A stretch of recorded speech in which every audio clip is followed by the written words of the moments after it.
please let me announce it on my Discord as well. Okay, if I am correct, we are live, but let me check. Sorry, by the way, that I'm looking right, so just my camera is here and my laptop is here, so are live. Understood. Yeah, but okay. If I'm correct, everything is working fine. Do you want me to send you my Twitch link so you can follow up the chat, or is it okay to you if I just read out loud the questions at the ending of the You know what? You can send it to me. You can send it to me, but probably it'd be easier if you just read the questions Okay. out loud if they populate Okay. through. Makes sense. Okay. Send me the link anyway, just in case. Okay. Okay. Let's Yeah, I currently don't have my other monitor hooked up. That's why I only get to work on one monitor right now. Otherwise, it'll be easier. No, it's okay. Let's see, maybe I'll get. Okay, there you go. If I'm correct, I have sent it to you. Okay. Okay, ladies and gentlemen, before we start, please let me know if our audio and video quality is good. And yeah, hölgyek, urak, kérlek tudassátok velünk, hogy jó-e az audio és videó minőség, és akkor utána el is kezdjük a dolgokat. Let us know. And like I'm always saying, at the end of our interview, we'll be able to ask questions, so don't forget that as well. So please let me know. Minden pacek? Fullos? Jó. Okay, they're saying everything is fine, so let me know if we can actually start. Let me know. Let's see, Ottó. Thank you. Okay. It's an awesome episode. Thank you. Okay, so welcome everyone at my very new episode of Dev Live Show. I'm today joined with Stephen Murray, and I'm very thankful and very honored that he joined us for today's Dev Live Show. It's amazing to have you here since I love Knockout City, but I'm sure that you voiced a lot of other characters as well we might not be familiar with. And like I said, thank you that you are here with us today. And like I'm always saying, let's start with a little bit of introduction. So sorry that I'm not as perfect DJ as you, but here's your chance to show us how to be a perfect DJ, right? How to be a perfect DJ. I'm still trying to craft that, even though Knockout City is in the sunset stages. But yeah, I mean, a little bit about myself. I became a voiceover actor about 20 years ago, predominantly in the commercial realm. So I still function in that on a full capacity, doing a lot of radio commercials and that type of corporate video work. And I was an actual on-air radio DJ. Okay. So that is factual. I was an on-air DJ for about 6 years, Wow, nice. various stations in upstate New York of the USA. So I did that, and yeah, and actually, kind of jumping ahead just a little bit, I was working on almost a little bit of the DJ character, believe it or not, about 10 or 12 years before it came to fruition. It was just kind of like a side idea because one of the radio stations we had was like this oldies radio station. And I was like, man, if I ever get a chance to be on that radio station, maybe I should kind of create a different character because currently at the time I was. Yeah, at the time I was on like a pop radio station, so it was like all the hottest hits, and we also had another radio station that was kind of classic. And I was like, oh man, I thought about it for a little bit, started workshopping something, and said to myself, this is stupid. I'm never going to use this voice in my entire life. So I just shelved it. And then we fast forward, a dozen years later, and next thing you know, the audition kind of rolls, and I was like, I have a loose idea. I have a roundabout concept of a character that maybe I could bring to life. I see. So that was kind of like that, and I've been over the last 6 years kind of broadening into different genres of voice acting, into the video game realm, I did little animation stuff, and just some stuff for Amazon Prime, a small role in an independent movie, and yeah, like just kind of doing that. And now then I'm going into audiobooks now, and just kind of spreading what I do out there and having fun with it. I see. Thank you for that. Okay. So my first opening question would be, what was your very first contact with video games? And also, like, what was your very first contact with, like, your voice actor life? Like, when you discovered your talents, when you realized that, okay, I want to voice characters? Sure. With video games in general, like how I started, like as a kid, liking video games. Is that what you're asking, Otto? Yeah, correct. Yeah. I mean, I growing up, I loved video games. My brother-in-law had given me a hand-me-down Amiga 2600 computer gaming system, and so I was playing some like rudimentary like hockey games from that, and then we got into the Commodore 64. So I started playing some games from on the Commodore 64, maybe like Altered Beast, stuff Nice. like that. And then we went into also did the Atari games right around that time period too. And then we fast forward into the PlayStation 1, the PlayStation 2, PlayStation 3, PlayStation 4, and I just kind of got hooked. It was a way to do coach some couch co-op with Couch co friends Yeah, that were yeah, local. exactly. Yeah, and it was just kind of a bonding experience when you're a kid. True, true, true. And during the summertime, it's like, what am I going to do? I lived out in the country a little bit, so, there wasn't, like, a huge population of friends locally, so when you're bored, you're like, "Alright, let me grab the paddle, let me see what's gonna happen," and you kinda dive into that, as you're developing into an adult, and it's a nice escape too as you're into, Exactly, teenage years and adulthood. exactly, It's an escape, and using the word escape is a positive. I never exactly, look at the word exactly. escape you're not being, you're not being wiseful with your time. True, true, It's true, it's a true. it's a wonderful it's a wonderful venue to nourish your life with. Exactly. Not Yeah. take over your life, but little aspects of it, and it's a nice way to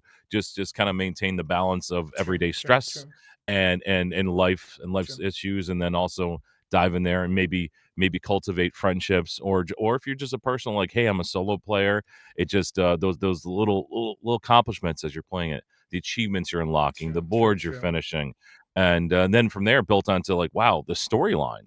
I'm like, a lot of these games have like just a cool storyline and Exactly. yeah. So as a kid, you don't really see that, me personally, like that comes to the forefront. As you get a little bit older, you're like, I like this story. I can maybe relate to these characters, or I feel what they're feeling, or I want to defeat the bad guy.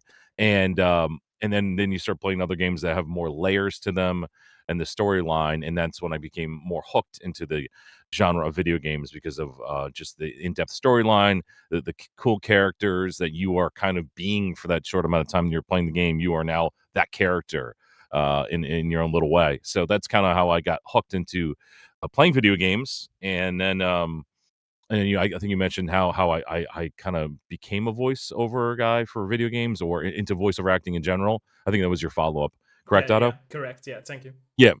So I was working at a stationery store, and I'd finished community college, so I'd done a few years of post high school doing micro, macro economics, accounting, all that really fun stuff that really really really keeps you up at night going, man, this is really boring.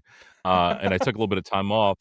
I took a little bit of time off, and I was just kind of joking around, and I was doing like a Sean Connery impression for some people because I love Sean Connery, and I was just like, walking around like, "Do you want to buy this ream of paper? I would love to buy this ream of paper." Just stuff like that, and when you're out there at that age, you're on the intercom system, and you'd be like, I'd literally jump into Sean Connery sometimes. I'd be like, "We need a ring. There's missing ink. We need ink refills in aisle 6." Just stupid stuff like that. So then I actually heard a radio commercial about local broadcasting school, and I was like, this kind of sounds interesting. I loved listening to the radio and various DJs, and got into the music scene. I was like, oh, I love music, and Yes, I'll give it a yes. shot. At least go down there, and they kind of give you a test run, and they're like, is your voice good enough to be on the radio? And magically every single person that went down there, their voice was good enough. So I got like, wow, you're great, you've got so much potential. And I signed up for I think it was shoot, I can't remember, 400-hour class or 900 hours, I don't know, there's a big difference, but I can't remember, it was years ago. Was it like a And I friendly started learning the competition, by the way? Was it like a friendly competition to realize that everyone was good enough it, for them? I think it was just a marketing ploy in Okay. hindsight. So every single person that went there, they said, "You're good. You're great to be on I the see, radio, I or you're see, I great to see, be I that." see, I see. Yeah, it's just one of those like, "Hey, we need people for tuition. We need your money." Now, honestly, all the people in the class I was in, they were they were talented. They I were see, talented, I see. and you don't need to have a great voice or this big voice to be on the radio. That's decades ago. You can just be an average person that can be succinct or just babble like myself, and you can be on the radio. No, don't say that. You're Just not an average person. Don't say that, please. Please don't say that. no, I definitely am. But, so I took I went to that school, that vocational school, and I started, just learning the basics of how to do a break, and then from there, I started learning about commercials and production I and see. how to analyze and write stuff and deal in marketing and advertising. So I The got a radio boring job. stuff, right? The boring stuff. I got a gig. I was very lucky. I graduated, like, on, like, May 1st, and May 6th, I had a radio gig, and I quickly, kept on getting promoted just because people were leaving the company, and I was gung ho. So I went from doing, like, a midnight to 6 a.m. shift to 6 p.m. to midnight to 2 p.m. to 7 p.m., and I was still working at the stationery store at the time, and finally, they offered me full-time after only about 6 months, so I left that, and I kinda dove head into radio and started honing my craft and doing morning shows and co-hosting, I and, see. while I was still doing that, I was having fun with commercials, and I always thought it was like, it's a backup plan, it's a backup plan, and I was learning how to be a voice actor when it came to I commercials, see.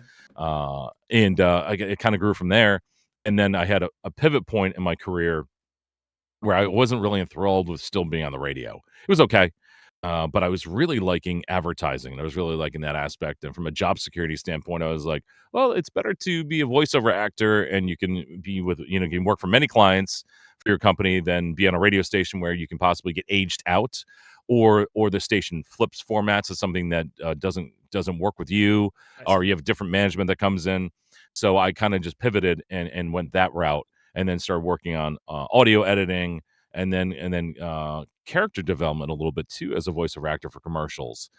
So that's how I kind of started transitioning, and then just taking some classes and listening to other voiceover actors, their performances, in video games, kind of instead of it just being like, yeah, this is cool. To how are they doing that? How are they accomplishing this? What is their tone? What is their mindset? And then just doing the research to kind of expand. And not that I'm tired of doing commercials at all. I'm a much better actor now when it comes to commercial work by being able to do different genres of acting, different fields, and yeah, so that's kind of like the bridge between where I started out and kind of where I currently am now. I see. I see. Okay. And during your journey as a voice actor, do you have like a mentor or mentors who like helped you grow as a person and as a voice actor?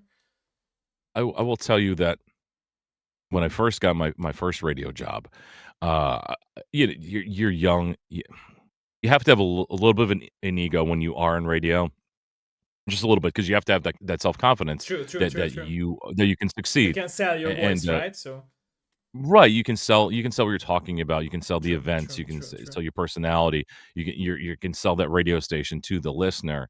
So we're using the word ego in a positive state Yeah, here in this part of the conversation, instead of being like, ego's bad. true, You true, do have to have a little bit of ego in true. life. I agree with you. Yeah. And so I at one point, though, I had a little too big of an ego when it came to how I handle voice in commercials, and I wasn't very good. I was kinda new, but I was like, "Oh, I went to this school and they told me this and I listened to them, so I'm correct." And I was delivering some commercials I was very straight, it was very just like styrofoam, it was blasé, and, at the time, one of the managers came up to me, and he had a slightly off-putting voice, and he goes to me like this, he goes, Steven, you need to inflect when you're doing commercials. Right now, you just don't have any personality to your voice. You need to inflect. I mean, like this. You gotta read it up and down." And I was like, "Oh my god, this guy's voice is not nearly as cool as mine. Why am I And I start listening, and then honestly, it instantly clicked. I was like, "Yeah, it doesn't matter though, but he's doing a better job at selling the copy. It's called selling the copy. He's True, doing a true, better true. job at inflecting than I can. This just because his voice wasn't that great. He was good at being an instructor when it came to that, and then it was like a mini light bulb moment where it went off. I was like, "Oh wow, I can." That is a different perspective, and I use that moment in my career in entertainment or whatever you want to look at it as a point where again the light bulb went off, and I can now position myself where I can take myself, I'm right here, and I spin myself around from the other person's perspective, and then just to kind of look at things from different angles, different perspectives, different ways to accomplish goals. So it was definitely a big moment in my life. I I know see. it kind of sounds weird, but it was for me. No, It it was makes how sense. It I makes sense totally. Yeah. yeah how it made me then look at things, problem solve things maybe a little bit differently, and it Have you was really thanked him, just by the again way, that light bulb on the moment. way? Have you Mhm. thanked him? Oh no, why would I do that? I have an ego. I can't thank him. No, I did thank him too because after I moved to a different market, I stopped back and I did thank him. I actually told him the entire story. I didn't, mock his voice though. I just I didn't do an impression of him to his face. So I didn't go that route, but I did tell him, like, that moment where him doing that kinda I see. changed my perspective, and it really did. It really just opened up my eyes, and it's really just that simple little hint, that little, True, true, true. suggestion, a little bit of teaching moment really has led to, again, A I big told you change. totally said Yeah. told a big change, a different perspective change on everything. Okay. I see. So going back to your very first steps of being a voice actor, were your like close friends and family members supportive about your decision that you would like to start this career of yours? By the way, how do you feel about that? They were not negative. Okay. They were only concerned with the fact that it is, a cutthroat field Okay. when it comes to and not saying backstabbing. I'm just saying that it's hard to make it in the field. If you are, if you are an accountant, if you have this financial background, you can work for many different companies and have many different, job opportunities. When you're a voiceover actor, you have to have thick skin because 9 out of 10 jobs you're not gonna get. It kinda works out, and it doesn't mean that you are not good. It just you're not right in that moment for that role. What you presented is not what they're looking for in that exact moment, and for not everyone can handle that. And there's definitely been times where I've I've felt like, wow, this was not the best move for me. I should have continued with my higher education, or I I should have see. started getting a job with the state and kind of going with that type of path. But also, my dad, my father he did a little bit of stage acting. He didn't talk about it much because it was like family, it was like local theater and everything. But he was kind of thrilled when I would do any type of characters or whatever, when I was having fun, back in the day when I was doing my radio full time. And then, so they were never against it. They're just, just giving me the warning signs and, "Hey, if you don't make it, you But should do that's this family, or you should right? have this They were background." caring Yeah, for you, yeah, so it's exactly, important. exactly. Yeah. Mhm. Yeah. Exactly. So that's, kinda how that went, and, I still get the support now, but when it Nice to comes to hear. the Yeah. acting, yeah, it's like to move forward, I was super spoiled when I first started, expanding just out of the commercial genre when I was like and I auditioned for a couple different roles, and I got, like, 3 of my first 4 or 4 of my first 5 auditions, like, I got offered the role, and I said to myself, "Man, I hear that, you only get 1 out of 10 roles if you're really good. It's between, like, 5 and 6%." I go, "How am I getting 75 or 80% of the roles?" I go, "This doesn't make sense." And I didn't know Ego, anybody at the right? time, wasn't Ego. right, yeah, ego. I go, "Man," I go, What I've heard and everything, is that wrong?" And then I went, like, 0 for my next 50 auditions. I didn't get any, like, so it's like I was like it goes, "Oh, like, no, no, those numbers are correct, Steve. What you had there is called an anomaly." Yeah, exactly. So those numbers, they really leveled The out. lucky Joker. It really leveled out. And Nice. that's when and that's when, you start looking and and self-doubt can grow, imposter syndrome can grow as well, and you're just like, yeah, wow, what is going on? Am I not good enough? And what You am I doing wanted this, wrong? but you are now getting this, right? I know. I'm like, wow, those numbers are really true, the percentage. So, but you got to work through it, and even though I'm a full time voiceover actor, I still have my full time job. So I'm not like losing my mind if I don't get a role. I'm disappointed, but I look at every role as a door opening to get in front of someone, and that's the main thing. You're getting in front of one or two people. You're showing what you can do, whether it works for that project or that character. Awesome. Hey, that's wonderful. If it doesn't, you now have left an impression with them. Hopefully, it's a positive impression.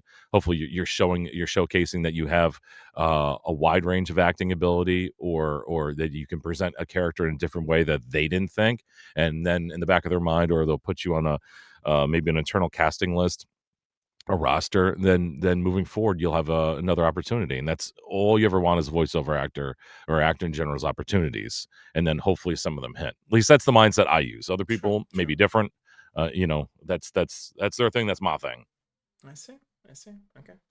And so throughout your life, what you mentioned, like you had some ups and downs in your life, like everyone of us has. What helped you, like being motivated throughout your journey, like not to give up on your dream as being a voice actor? Like when you It's had those remember downs. it's remembering the successes. Okay. It's remember the successes and remembering that it is a journey. It's not just a quick destination. It's an ongoing journey.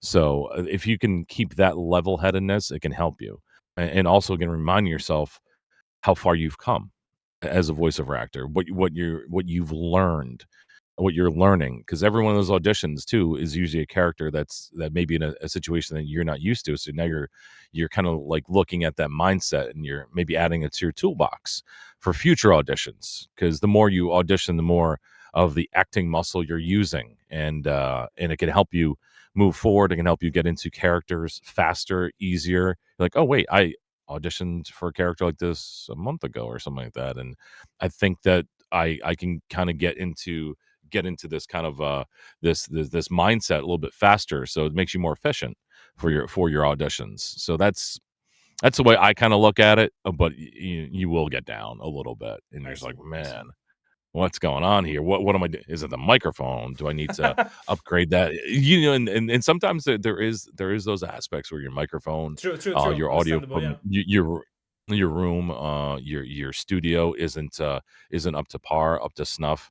And those are things that you can spend a couple bucks and get an audio engineer to remote in, and or you'll send them stuff and they'll give you a breakdown. There's a lot of helpful people out there. Some do it for free, some do it to make money, which you should. And there's different ways that you kind of start checking those boxes off of like what can I improve upon. It's not like what am I failing at, because once you get into that mindset of, man, I'm failing at this, I'm failing at that, it's a tougher wall to break through, and to kind of get back into the positive flow True, true, of true. like excitement. Yeah, exactly. Instead of being, I can't do this, and maybe you can't. I know it sounds terrible. Exactly. Maybe it just isn't your thing. I'm, not that great at math. I'm not that great at this. I'm not that great at that. If it's okay. Like I look back, and one of the things I should have done when I was in college is drop out of one of my classes. I was taking just this. It was like an intro to math class or something like that, intro to finance, which you would think was an intro class, level 100, if you may, and it was consuming all of my time. I had a teacher professor at the time that was not great with the students, and people complained to the dean about this professor. But I was so strong headed that I was like, I can't drop out of this class.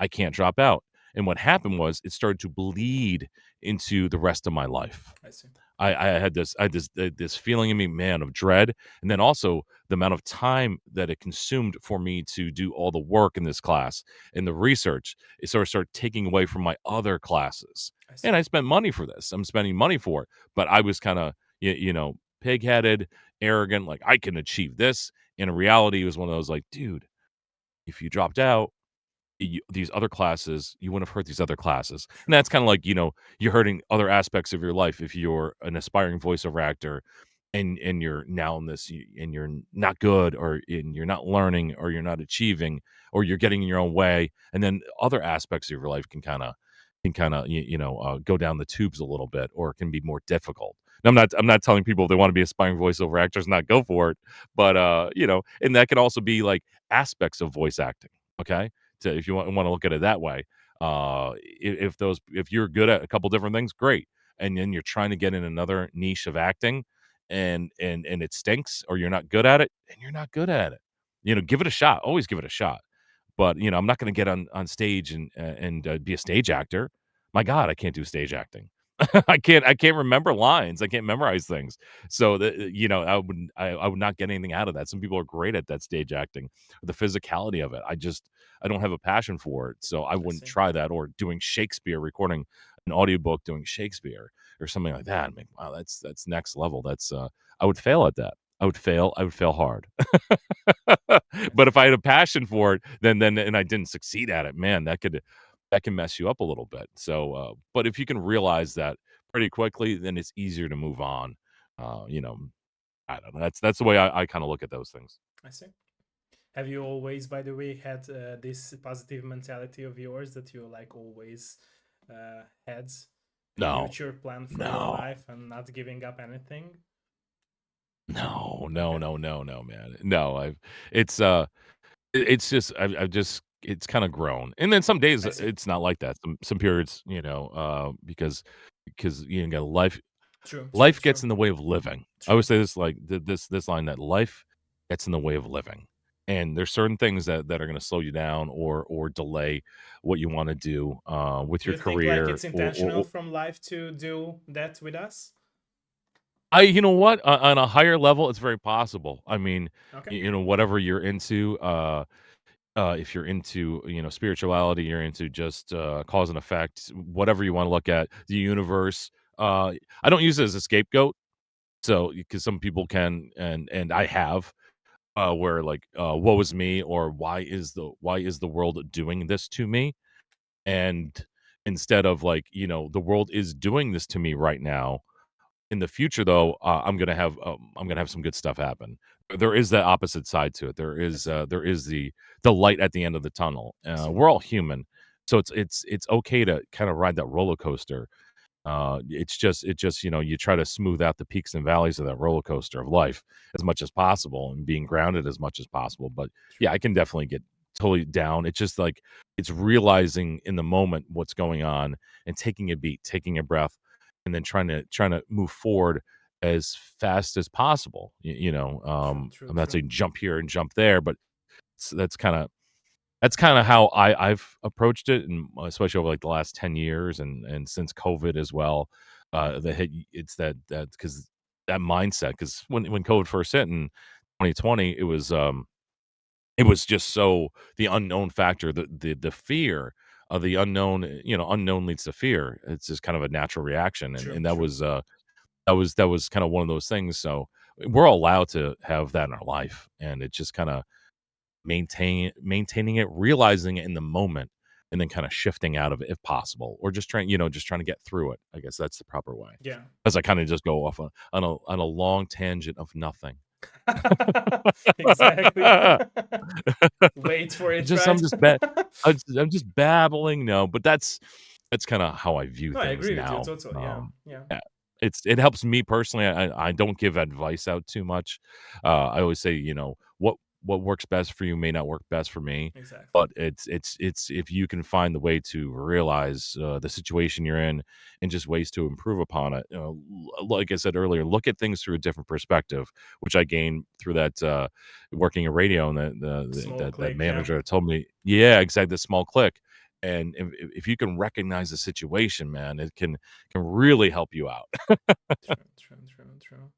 Yeah, and it's very true what you said that people are like trying to suffer in like this deep depression of focusing their negativity and not the positive things. Like they are not finding the other perspective, the other side of the same coin of their life. Yeah, yeah, exactly. Exactly, exactly, and that's life, man. There isn't really that. I've not found that book that gives you the map and from point A to point B and all the way through all the letters of the alphabet It and would be beyond. way That much that easier, can right? Yeah, But it wouldn't exactly. be fun. I mean, it wouldn't be that I much fun, know. probably, right? So yeah, Exactly, exactly. One size does not fit all. One true, size true, does not true, fit true, all. true, true. Okay, so we as players know you best from Knockout City, but which voice of the characters that you have been voicing was your favorite so far? Was it like the DJ from Knockout City, or was it way another character? I I just did some work, and I signed an NDA, so I really can't talk much about it, but Okay, it's just okay, some small characters I did that I there's this one I really like a lot. It only has a few lines, and it was just a fun character to do because it was like an amalgamation of a couple different characters I put I together, see, I see. and and the, audio director and people, they really dug it, so that was fun, but such a small scale. It's literally like, 3 sentences, but I had a lot of fun with that, but, I mean, I would definitely say Knockout City, the DJ by far, Okay, has been my most cherished character, the one when if I listen back to it, if I'm grabbing some audio for some demo or whatever, I'll take a second and go, "Man, that was fun." That dude was that guy was fun, and as the game kinda progressed and they added, the deep sure. space dispatches and the character kinda unfolded, pulled back, the curtain a little bit, different layers of the character came out. It was such an honor to deal with the folks there, the studios of Ellen Studios, and how they built this character and how to kinda grow and change and the storyline as well. That so it's definitely my favorite, and I was lucky to be able to do so much audio work for something that initially was in my mind was just going to be calling the matches and then calling the different game modes and introducing a season or two, doing some promos for it, and it turned into this audio drama on YouTube, and as you're unlocking the different episodes of the Deep Space Dispatch, it's like, wow, this is not what I expected, and it's a great thing. I see. Would you be down to like voice the next DJ of Knockout City 2 if that would happen? Because I can see Um, that's I, happening. I somehow I feel that will sometimes happen in the future, but I know that uh, they said it in their last like interview, video interview Discord, that it might not happen, but somehow I feel that they will make Knockout City 2 or something like that. So oh, I look at it this way. I would love the opportunity to revisit being the DJ again. I always tell people though, if they do a Knockout City 2, that does not mean that the DJ will be in the game. That also doesn't mean that they're going to reach out to me as well to do that true, role true, again. true, true, true. That's just me bring this level-headed approach to it. Now, I have read those articles and I get giddy. I go, "Ooh, ooh, is there gonna be another one? Is there gonna be another one? Do they want me? Do they want me?" But, but otherwise, I look at it this way. I would love there to be another game, another, Yeah, KO me too, City me too. 2, and then to have it be, filled with the passionate fans that, were in the original Knockout City, and for me as a game player to play something that I truly love playing in a genre of gaming that I was unfamiliar with and usually didn't even lean into. So I look at that from just a consumer of entertainment and a lover of video games. I'm like, that would be kinda cool. And then for the personal aspect of it, man, I love to be the DJ again. I would love to do that. But again, the grounded approach is if it happens, who says that that character's in it? Who says they're going to use you? True, true, So true, true. it's so if Yeah, but I so mean, Knockout now, City wouldn't if be it Knockout City without you. So, in my uh, opinion, at you know least, and I think it's whatever it's happens it's happens. a popular opinion. So, yeah, Yeah, yeah, whatever happens happens. But that's I that's hope my so. approach. So in case anything does happen, I'm not as let down. Okay, okay, okay, okay. So during the journey of you being as a voice actor, what made you Yeah. choose your roles? So how have you kept choosing which role would fit to you? Like you always knew it, or were there auditions that you attended to and then you realize maybe it's not for you, or maybe it's the perfect for role for you? How do you choose? between those? That's a very good question, Otto. I have done some auditions, and I start working on the character, and I get up and I walk out of the studio. I go, "What was I thinking?" You know, I'm like that. I'm like, "You." That's when I go myself, "Man, you are terrible for this character." Yeah, I preface it for this character. I'm like, "Man, you sound awful for this. Don't do it. Don't do it." And I'm I, as a voiceover actor, need to improve upon my efficiency through the audition process. I've taken script analysis classes, and I've been growing my acting toolbox. And but it's just like I've definitely have done some where I go, dude, that is bad. I've left a couple hours back, come back in the studio. I've blown out everything I've done through the audition, deleted it all, and start from scratch. Were Because there what times, I by ha- the way, when they hired you, even know that you didn't like what you have like done at the audition? it's it's funny. We'll just roll back to the Knockout City stuff. Okay. Well, I was I actually listened to like one of the first trailers recently for the game. I think it was the first teaser, one of the first teaser Okay. trailers, or maybe full trailers. I can't remember. And I heard the character was kind of there, but it was almost like the character was like, kind of floating, like kind of getting there, a little unsure what's going on. And then you see how it kind of grew. That also comes from the actor, kind of your delivery, also the director, whoever's directing you, whether it's a casting director, the narrative director. They can put you down certain paths, and you'll do what they want, and maybe in the moment it sounds great, or you'll give them a multitude of takes, and they choose one that you're like, oh, they went with that one, and you gotta pull back as an actor, and be like, "It's okay. That is their decision to do that. I know what you would have done, but they did this." And you gotta, feel confident in the results, because there's one role I'm not gonna talk about. It was for like an audio drama, and I learned so much from it. It was a very short role. It was only a few lines, and I gave them a neutral read because I was playing off of one or two other characters, and I didn't the scene wasn't really laid out that well, in the text, nor did I hear the other actors, so I didn't know the energy kinda like, of the role too much, so I kinda gave them, 3 varying attempts at the character, I see. and one was very just super kinda neutral or flat, and they used all the flat versions, and it sounded like crap. It sounded so awful, and I heard it with the rest of, the scene. I said, "Oh my god." Normally, I grab the audio, and just for my future, in case I wanna add to my resume, my Portfolio, portfolio, yeah. or demos, and I grabbed it, and I listened. This is when the ego took over, and I got arrogant. I said, "You know what I'm gonna do? I'm actually gonna cut out my lines, and I'm gonna put in my other lines that I like more that I've already sent them." 'Cause 'cause I'm like, "These sound so terrible." And I end up playing I played the finished product, that they had Uh, chosen for some other people, and they're looking it was only like a placation, like smile they gave me, like, "Yeah," or whatever. "That sounds good." And then I said, "Really?" I go, "Or this version." I go, "Well, that sounds much better." I go, "Yes. Yes, it does." And I said, "You know what? Learnable moment. Don't give them that audio." I was trying to be, like, nice about it, because I'm like, I don't wanna be, I don't know the energy of scene, like, we'll I give a see. I flatter see. I version of see. this, because it may sync up. It may sync up to what's going on in the background, because I I'm see. not I sure, and see. I see. I'm like, I wanna be a team player, I wanna be a good voiceover actor, I want this project to succeed. The natural mindset of anyone that's in voice acting or working on projects in any field in Do life, you think it unless you're happened, by the way, unless you're a because of scoundrel. like the miss of the creative director who like did not give you enough like points to or Well hints to have?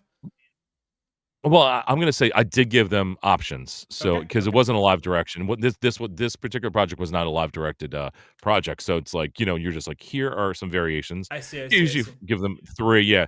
I had auditioned, and they had liked my audition, but then I was like, "Okay, I'll give that tonality read, that character read, but then I'll also include these others in case again they want to use like more energy in the scene, more gruffness, ending on an upbeat, ending on a downbeat, excuse me, finishing on an upbeat, finishing on a downbeat. There's certain so many different ways you can analyze a script or your lines without going too crazy. And so I was like, I'll be the good guy. I'll leave this there too, just in case. And the just in case turned into what they used throughout, and again, it was a small role, and I just, you will never find that role anywhere on any of my socials or That's that ego, stuff right? That's 'cause there's ego. yeah, oh yeah, exactly. Because I'm like, man, In that a that good way, sounded of like course. the In a good guy, way, yeah. right? That sounded like the guy who had just started out in doing commercial work before he met the manager that told him how to do it. You That's went how back it in sounded, time. and You went back in yeah. time again. So I hope that answered that aspect of the Yeah, question yeah. Thank for you. you. Okay, okay. So which like sentence or which like line would be your favorite one so far from Knockout City? If you'd Oh have man, to pick one, or from any so other jobs like voices that you voiced, if you don't want to like pick from one from Knockout City. man, I you know it's should a have prepped hard me on this question, one, but Otto. You should prep me on this one, Otto. I would have like gone through all my the list list, and wrote down notes and be like, oh man, the I checkboxes I'm that you so talked about, right? I apologize. I'm No, so it's lame okay. when It's it okay. comes to It's this. okay. It's okay. It's okay. I've it's I don't know. There- I always liked when the DJ showed a little bit of vulnerability, like he pulled away from the bravado of the DJ on the spot, the man on the moon, and he kind of showed a little bit of more of a human side, but emotional, like he's insecurity, not sure about what's going on, or a little bit of like realistically feeling frightened about something or unsure, and that kind of wrapped up in the final season of Deep Space Dispatches in a lot of ways, and that was just a lot of fun. Where or the feeling of concern because he was always coming on like da da da da da da da, and then he like, "Oh, man, I don't know what's going on here. I don't know what's happening next." It kinda this centered feeling, so you went off from all this energy and kinda got centered. I always liked those scenes. It kinda as an actor, just it felt good. It felt really felt grounded and real.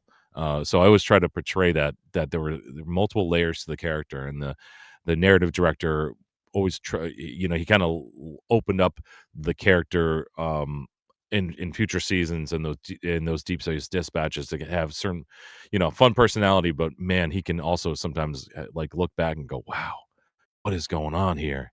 And then he has got to pipe up and put on the performance of being the DJ on the moon, not just a regular person. So I like those. Um, yeah, I mean, I did some stupid line recently for just a demo I put together on my social medias, where I do an antagonist, just an antagonist in a fantasy Yeah, I scene, heard that not long and, ago. and Yeah. it, yeah, yeah, and I just did it. It's kind of tongue in cheek, but it was so much fun to write it and make it and try to make it seem like it was it's a little over the top. And I always kind of like lean toward those roles or the ones where they can kind of flip their mindset in a beat. I do dig the nefarious characters, which is not the DJ at all. And so I do like the ones where everything seems all cool and sweet, and then boom, they go on a tirade, or there's something sinister that's lurking in the shadows. Yeah, that's what I kind of like, which is again far from the DJ on the Moon character. So I wish I could give you that one sentence of of the No, DJ it's that a he would perfect do that he answer, would and do, but yeah, from that what that's you kind have just said before, like, do you think like in the very calm human form of the DJ, what you have just mentioned, do you think like it's the most inner self of yours that you could give for the voice? Like, since I'm asking this because I believe that all of us creators who create something, our of own craft, we always intentionally like give ourselves into the project, and it's always us into the project, or the project is always us. So do you believe in that? Like, do you believe like those small moments that you have just mentioned, it's the perfect moments of capturing yourself and your inner self, like your everyday self. That is 1,000% spot on, and it's those moments too. And it's weird as I've grown as a voiceover actor. You know, I kind of visualize things, me personally, when I'm just in life, and like it helps me to kind of get in a role or get in the character's mindset easier. So I look at like now as an actor, I'm like, I'm taking this to out here, if it follows me, instead of taking out here into here. I So see. I'm projecting it from myself in those situations as that person instead of hey, I'm portraying this person. I don't know if that explains it Yeah, the I best understand it. way, Yeah, but that's yeah, not, yeah, if you do understand that, and that can add that grounded feel to it if possible. And there's a fine line of being grounded, and even though you're doing like an insane type of character that's way out there, whether they're boisterous or just maniacal, but you can still make them sound sincere or grounded, and that's the terminology I can always fall back on when it comes to those roles. So yes, as a creator, and yes, as a voiceover actor, it's like you work inside out. That's what I look at. So you are that person. You're not acting like that person. You are that person, and you're kind of like becoming them. Not we're not going full method or anything like that, but that's so it does pour out. So when I was doing those roles of the DJ, it was the fun loving wheel and deal, and like like a wrestler cutting a promo, professional wrestler or whatever, and then all of a sudden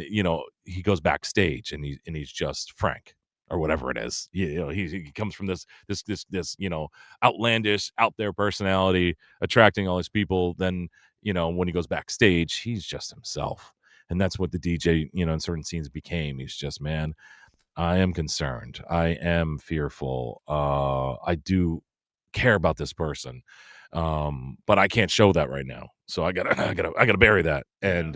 And that's how we all are in life. we True, will true, we will true, put true, on a face, we put on our public face, our public persona, true, and true. then our close friends and family get to see the real us. And sometimes you put a face for them too, but sometimes we'll just let those nerves hang out there and be true to everyone. And that's kind of like how that character was in certain instances as well through his journey. Yeah, true. And it's like the DJ would like people to like acknowledge that he is just a normal, regular person as we are, right? So he would like to connect in Y- a regular level as well, not just the DJ and the listeners, right? So as in on a a lot human of it. level, like you said. E Exactly, and that's those moments too where you have that connectivity, True, true, true, where that character connects to every single person because 'cause we've all been in those situations. true, We've never been in this situation where we're broadcasting on the moon, shouting about a dodgeball true, true, match, true. and all. That's the fun loving, that's the total escapism of the character and of that aspect of the game and being a gamer. And then all of a sudden he's now he's backstage. It's just him and his friends, or he's with himself, and you're hearing that, and you're like, wow, that's who I am, or I've been in those situations. True, And true, there's that true. relatability and connectivity. So that was that aspect of the character was so much fun to do. It was so much fun, and just being there.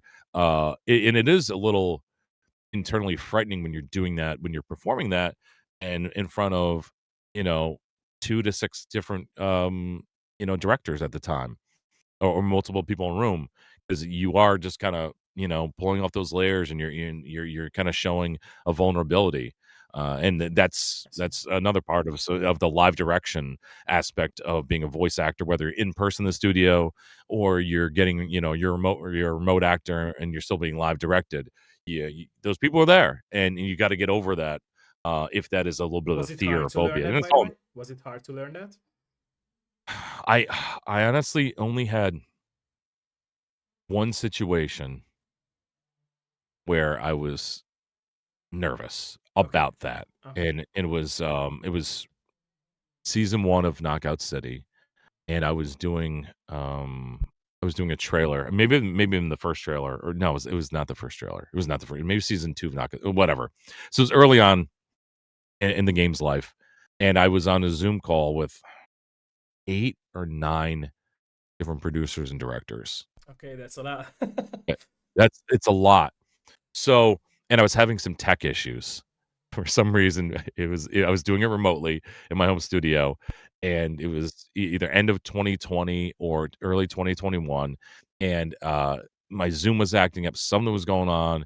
Oh, it was Zoom decided to do, an update. It was one of those like, "Hey, we're gonna do an update," and everything so it was this snowball effect, and it was people I've never worked with before. So there's always that unnatural like, "Hey, how do I connect with this person? What type of, vernacular are they gonna use?" Because I always try to get on the same, connective level through the same using the same speech patterns if possible. That's how you can connect with people too. Speech patterns, if you're typing an email, you try to follow, the way they type their sentences and sentence structure. True, That's true, that's true. another That's layer very of true. That's connectivity. very true. I But love that. I love that you're yeah. bringing up. Yeah, thank you. So so you know, that's the quickest way to kinda get on the same page. True. And I was there in this and I started sweating profusely. I got really nervous, and I said, "Dude, just fake it. You're an actor, okay? You can do this. You blow it off. These people have never seen you before. It's gonna be okay. You already have the job. Go for it." And we made it through it. And it came out good. It came out well. That recording did come out well, but having all those people and they all chimed in like fanboys, which is great to have your own like positive life coach. "Oh, man. Oh, I love your work. Dude, this is so good. I'm so glad. I'm so lucky to be spending the next hour with you just chit-chatting and hearing this character come to life." That's one of the people I was dealing with. I'm like, "I love you. You're awesome. I need this today." Another person like, such a fan. I love this game. I play this. Awesome." And then a couple other people were just pulled into the project, which is good because they didn't have any reference points. Sometimes it's good to have someone without a reference point because then they can have this really non-biased approach to the delivery of lines. Sometimes it's not good because the character of the DJ had this certain tonality and up and down feel, and They are not not familiar with that. Yeah, yeah, they're not familiar with it. yeah. So that there's that, and so I had to deal all of that and all the tech stuff, and we obviously we got through it, and I continued being the character, but it was one of those afterwards, you're like, "Whoa." And I've been in recording sessions for commercials too, where I'll tell you, Otto, I honestly I did one commercial recording. I left the studio. I was dizzy. God honest, I was dizzy afterwards. They had me saying the line so many times, so many times, so many times, and second guessing everything. Everything I said was second guessed, and this was not a hard script at all. This was not nothing I had to do fast. It wasn't in a character voice. It was nothing. I had already recorded 2 or 3 thousand commercials leading up to that point in my life. I walked out of there and I was so down. I was so down. I said, "I'm terrible." I was like they had me do something like 70 times, and it was only like 30 seconds of audio. I did 70 different times, and I was like I literally felt awful for like 3 days afterwards. That's so it can happen, and then we fast forward a year later, and they call me back for a different project, and they said, "We loved working with you. You're so easy to work with. You just smiled the entire time and said yes." And because I was, like, outwardly lying, I hated everything I was doing. I kept on saying, "Yeah." I said, "Yeah, whatever you need." And I've done that to this day. I learned from that moment that if you do that, "Yeah. Yeah, you got it, man, whatever you need. You got it, man, whatever you need." And it kinda buys you a little bit of time to either get in that mindset or you actually do nail it. And, and you're kinda, like, reaffirming, "Yeah, you got it. I can do that. I can do that." Because you already have the role or whatever, or or even if you're, like, Fake you're it till you recast make it, right? yeah, even if you're recasting yourself on the lowest common denominator, "Hey, at least I got paid for it. I got my money." And that's a bad mindset. But if you're just looking for the one positive, yeah, and that's a true story. That actually led into other work. That awful, awful, awful experience I had led them liking working with me, which I couldn't believe, hire me for another commercial campaign that was very successful, and that led me to, building up my portfolio to get another commercial campaign doing technical videos, which led me to meeting it was so funny, I'll connect it, led me to meeting another individual, who ended up working for another company, And that person passed along my name, and then I said, "Hey, I should do this." Met up with another person. I'm not giving out names, obviously. You could pick up on that, and then led me into creating a relationship with a person that was the brother of the narrative director of Knockout City, and suggested I audition for the role. Oh, so I can actually pinpoint how me having that positive attitude and saying, "Hey, whatever you need, oh, we got this, whatever," feeling like utter crap for like a day or two afterwards. That moment of me just being pleasant to work with, and that's a key too, being in the industry of entertainment, at least what I like, is just being positive, being True, true, yourself, true. don't be a phony. They I connected with was your faking it. mentality and attitude. Yeah. Yeah, and it totally worked because I can actually go back there, connect those dots, and, That's, like, yeah. that was one of the moments that kinda led me to, have the opportunity to audition for the DJ. I see. I see. And so, throughout the journey of you being as a voice actor, how have you changed as a person on your everyday life and on other territories of your lives? And what skills have you picked up for the other territories of your life as a person from being a voice actor? Yeah, it's I've shifted my focus, Okay. from yeah, and we're not talking, like, a full, like, 180 shift or whatever, but I've just kinda honed in on certain stuff. So, basically, as I've grown as a voiceover actor, I've realized that I need to grow as an actor, just in general, and that the classes I take, the workshops I take will then spread out into other genres of acting and give you, me personally, the confidence in general for me to try other roles and kinda, step out of the comfort zone, but still sound comfortable doing it. So I've kinda I've taken my social media scrolling time and cut that down a lot. Okay, so that is and I've then used that time to look for casting calls on social media. So I took the fun like, "Hey, what's going on here?" Or interaction just that's dumb or a meme share. I still do some of that, but I don't I've cut a lot of that down, and I now use that time for growth as a voiceover actor to gain the connections where I look for various roles now, public casting calls. I I look at other people's profiles. I know it sounds creepy, and I'm like, oh, this That's the person's working with this sinister person. personality in you, right? Yeah, I got exactly. So it's weird. I've now I do so much like groundwork, and I'm just trying to find the connectivity points between the people and the projects and then who to reach out to. So I've kind of grown in that way. And then from a marketing perspective, I'm like which I've not which I've done a poor job, and that's marketing myself with newer fresher content more often on social media. I have updated. I'm good now. My resume is all updated as a voiceover actor. That was always like some, "I'll get to it."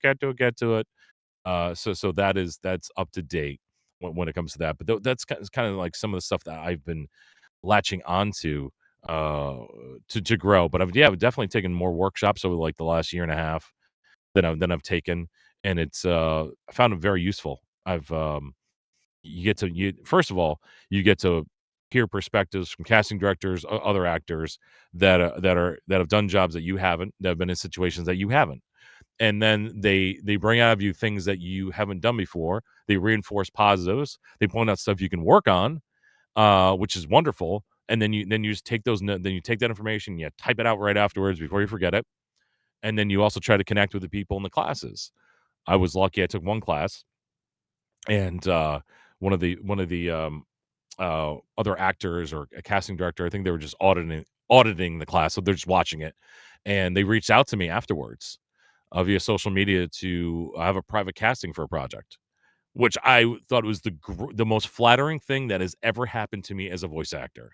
For somebody to be auditing a class I've been taking, and then to reach out to me, I had no connection with this person, and they're very legit because they liked my acting approach for a project that had nothing to do with kind of like what I was doing in that workshop. So I was, like, very flattered for it, Yeah. and, I looked at that as a great way to connect some of these workshops, a great way to connect, and sometimes you hear the struggles too of other voiceover actors. You're like, "Wow, I can relate to that," or how they've, kinda got through some of this stuff, or how they started out. I'm like, "Man, I started that way too," or there's so much more, cultured than you are with different voice acting, you just sit back and like, man, I'm taking notes. I'm taking notes. So that's kind of like I don't know what I've been focusing on over the like especially like the last year and a half. I see. I realize I'm like, man, I gotta improve upon it. But my thing is too, like I also have to craft time where I actually just record myself doing various I see. scenes, I see. and try different angles. I that I'm poor at. So it's just ways to improve. Did that answer your question a little bit or no? I mean, you want to dive into another aspect of it? Yeah, it did. It did. Thank you. Thank you. Thank you for Uh, that. Yeah, thank you. Okay.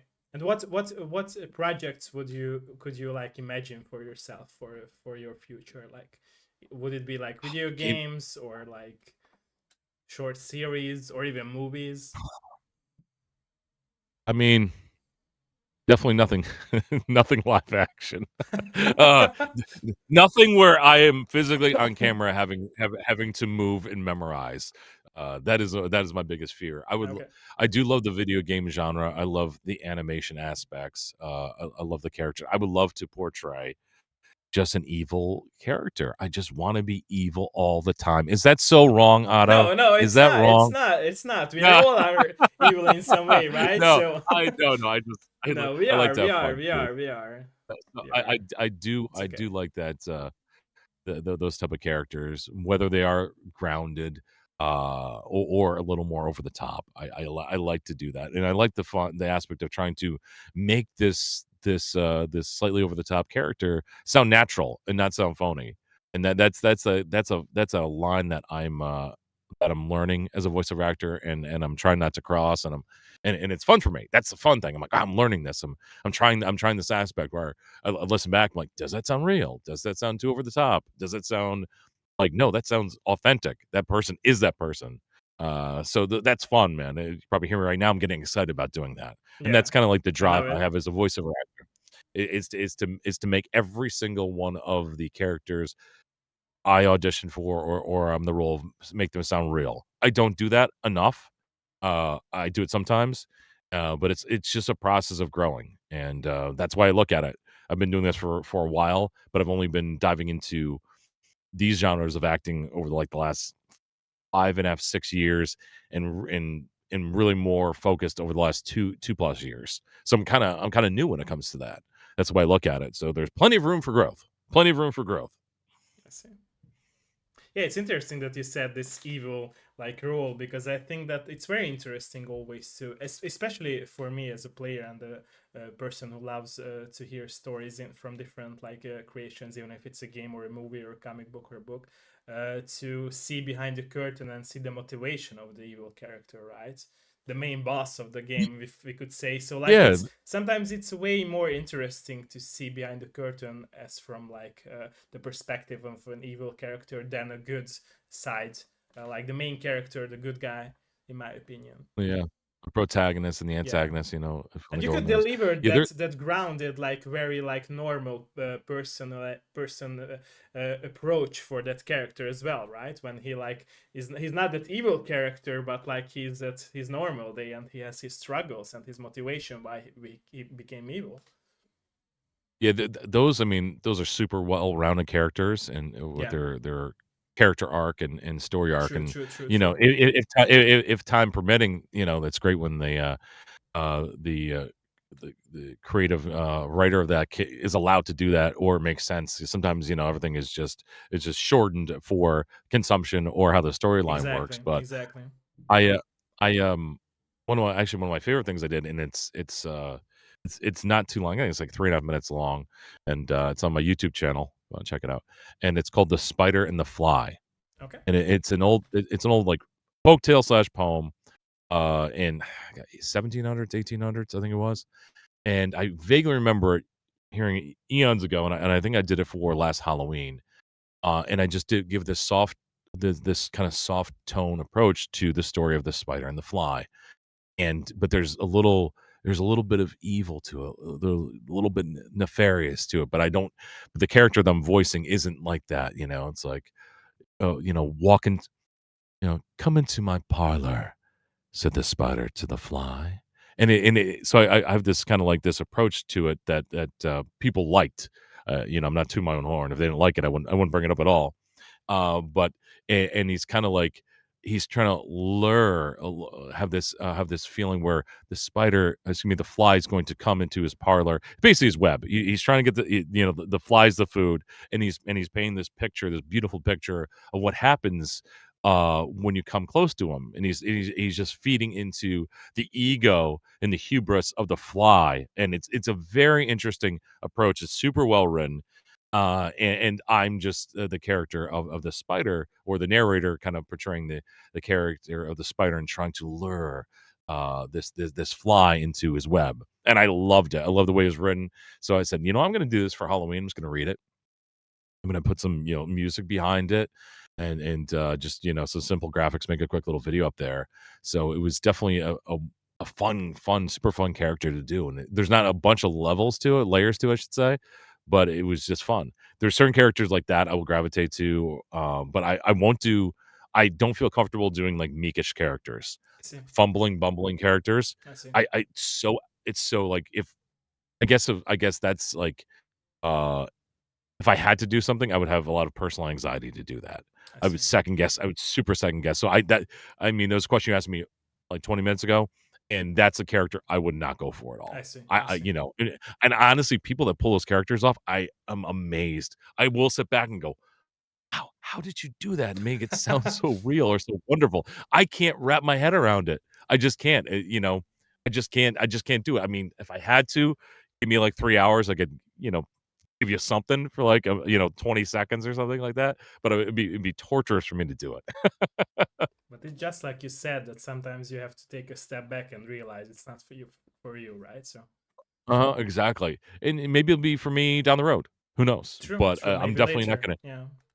I'm not gonna pour my time, my resources into True, that true, true, currently. true. There's so much other things I have to learn, so many things I have to learn and fine tune as an actor. And then that's just like, all right, well, True. can I easily get into that? Nope. Next. Let's focus on other stuff. Nice.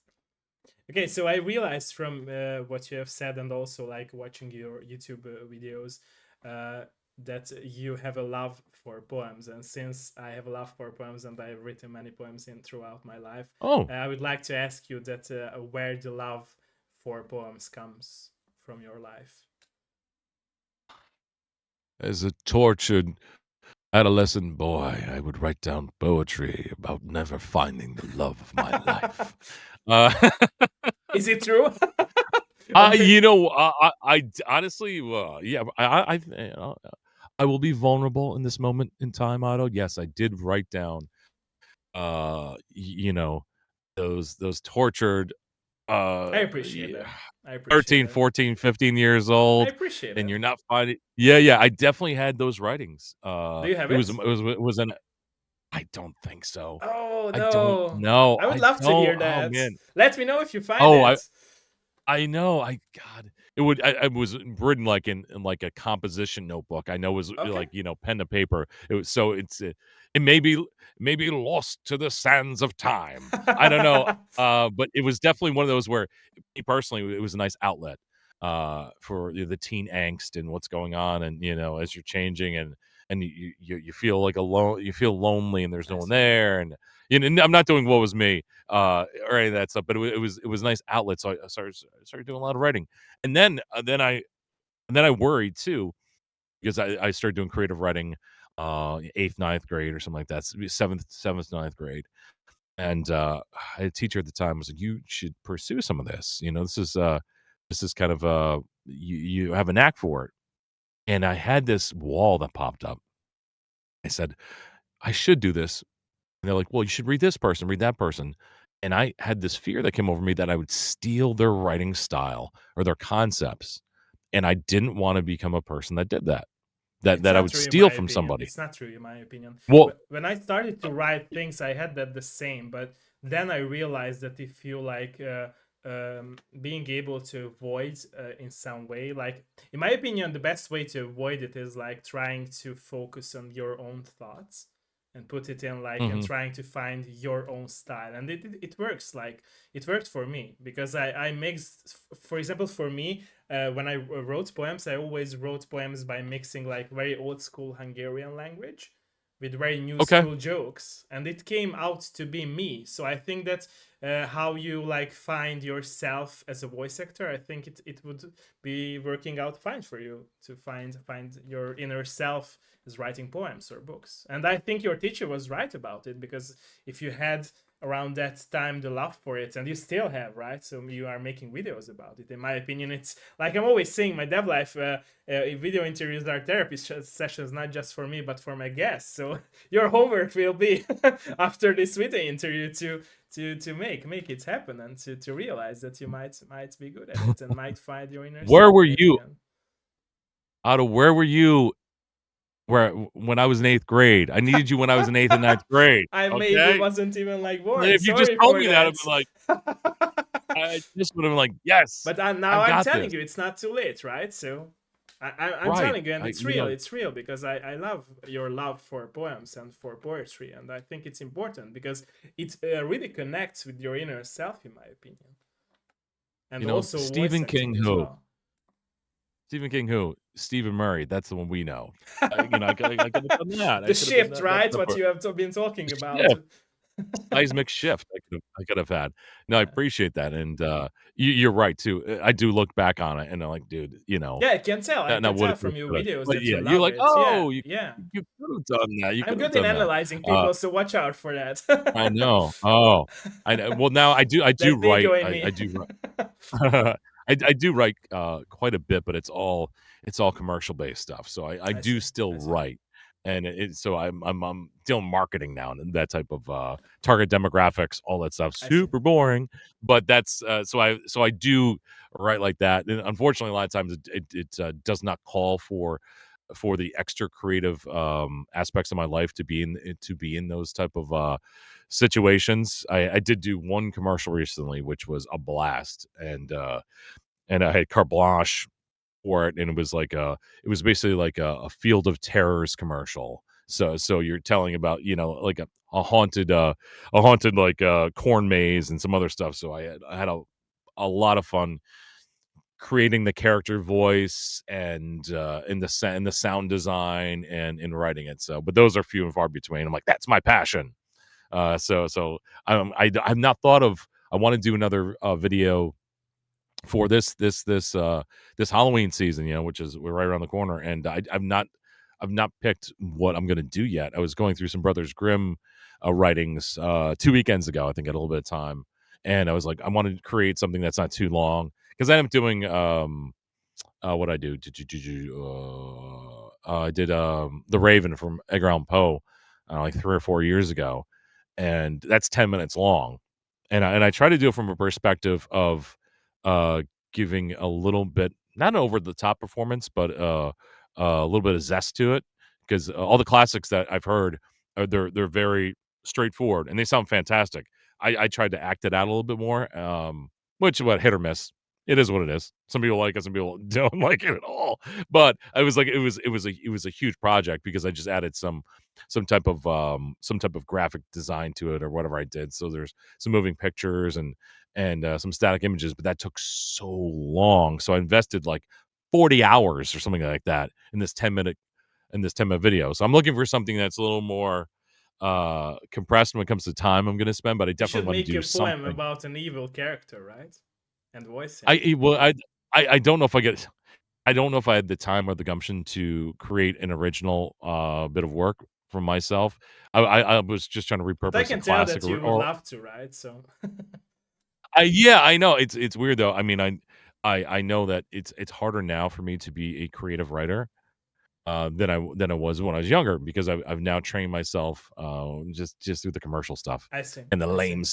the lame stuff. But yeah, it's I think the last bit of a little bit of creative writing I did was going to be well, I did a little bit of create. I mean, I'll do some sketch stuff, which is creative, but not like as in depth. I did was it Twas the Night Before Christmas with Morgan Freeman and Gollum. So I kind of created that Yeah, I heard that too. that project, so that took way too long. It took me longer to learn how to draw, the characters because 'cause I'm like, I haven't drawn anything in decades, and I wanted to create original drawings, and I don't wanna I'm not gonna steal someone's artwork, so I watched a video on how to draw, and then I had to teach myself. I'm like, "How stupid am I?" The amount of time I spent But that's the you know, passion. to That's create. why I'm saying that you are loving it. Like you put the time and Yeah, effort and I for did. it. Oh, and it came out. You're like, oh, cool, 14 views. Ah, wonderful. I mean, you don't do it for the views, That's but not your fault. Like that's not your fault. no, no, it's That's I don't look at it that way, but yeah, it's one of those where you're like, "Oh, I need some validation." true, true. We But yeah, all so do, I'm right? looking if So you yeah. yeah, if you can think if you have a native, folklore that you wanna pass along to me that's, uh, Americanized, that or whatever, I would love to read something too if it's, like, Halloween based. I wanna tackle Okay, something because the thank Brothers you. Grimm has got some wonderful things. But if you come across something next couple weeks, hit me up about that. Okay. But like I said, homework for you. Don't give up on that, please. Because I can tell you're passionate about that. So we should And I not write it in regret our like dreams that we had like as a kid. So I don't and I want write you at to a regret that if you would not go back to that. I think and I'll write like a 13, 14-year-old, kid level, which is, a middle school level, which is perfect. Well, this guy, Steve Murray, he's really dumb. Yes, I am. Thank you. Thank No, you. I wouldn't say that. Don't say that. No, I'm You just have to get your ego I'm back just to that too, right? So all right, thank you. All right, I'm back. yeah. What do you need, kid? Yeah. What do you need? Who I'll pick misses up the that love, yeah, sword. or who missed the love, yeah. Yeah. All right. What do you need? Okay, are you down to answer some questions from my community? Sure. If they got some questions, I will Nice. do my best. Nice. Thank you. Okay, let me know, ladies and gentlemen, if you have any questions. Hölgyek, urak, hogyha bármi kérdés van, akkor nyugodtan kérdezzetek. Let us know. Please let us know. Here is the time. Okay, Mini is asking. It was quick. Mi volt a megnéző? Okay, so what was like the very like okay, how to say it in English? What was like the very first reason that set you up for being the voice actor for Knockout City's DJ, and okay, and Sure. oh yeah, So I'm sorry, was there more to the no, question? it was, but I will read out louder later. Yeah. Okay, sure. So the quick behind the scenes, I was summer, I think it was summer of 2020, and I got an email from one of the people at Velen Studios to audition for this role. So I laughed it off because I've got a lot of friends that are jerks because they're friends of mine. That thought I'm like, oh, they just fabricated this email. They're pulling my leg because I got friends that will play pranks on me. So I look at it and I start googling all the people associated. I go, oh, this is like legit. There's no way they would put this much effort into creating this. So I was like, oh, okay. And I quickly responded, and they said, hey, we're gonna sign this agreement. We'll send you some stuff, and um, no rush. Get us your audition within like 5 days. So they sent me some of the content and a little bit of a video clip, and I was like, "Oh my god, what am I gonna do?" And they said we wanted this to be like the smooth talking DJ from like the 1960s, from the 50s, 60s, or 70s, and I was like, "Okay." So that's and then it's when I thought back, I go, "Man, I had that character I was coming up with 12 years ago. You did do something, so you have a starting point." So I had luckily I had a little bit of a starting point, and then I just sat there and I started working on the DJ, working, and then I came up with a voice kind of similar to the one that it turned into, and I started acting out all the scenes, and I realized I could not maintain the voice, which as a voiceover actor, as you grow as a voiceover actor, that's one thing too. If you do a voice, an impression, a character voice, or something that's hard on your vocal cords, you have to say to yourself, can I maintain this character for a 2 to 4 hour recording session? That's me. That's what you have to look yourself in the mirror. Can I do this character well for 2 to 4 hours and maintain this and not lose my voice or completely lose the character? And I could not do that for the DJ for one of the first versions that I had. It was just too harsh on my voice. So then I started making them smoother and then up and down. And then I put the audition forward, and they said, "Hey, we'll get back to you in a week." So a week turned into 2 weeks, And then I got an email. I was like, "Wow, I didn't get the role because it's been 2 weeks. Hey, we're still working through some stuff, and don't worry, you're still in the running." Well, that's very nice because normally you just don't hear back at all. Like, I did not get the role, not a big deal. That's how it works. And I think maybe one more email, and then one more email. Hey, we've narrowed it down. You're finalist. Cool. We're gonna decide by what date. The date passed again. I was like, oh, well, you know what? I was a finalist. This is really cool. I didn't get the role. It happens. But hey, Steve, you're a good enough actor that you're finalist for this role. It's great. And then all of a sudden I got the email that they offered me the role. I honestly did jump up and down. I'm older, so I didn't get that high off the ground. But oh, and I jumped, and it was at a time when people were like sleeping, so I didn't want to like cause a ruckus. I'm calling everybody. I'm calling people on the phone. Hey, I got it. What you get? I can't tell you about it because I signed a contract, but I got it. And, oh my god.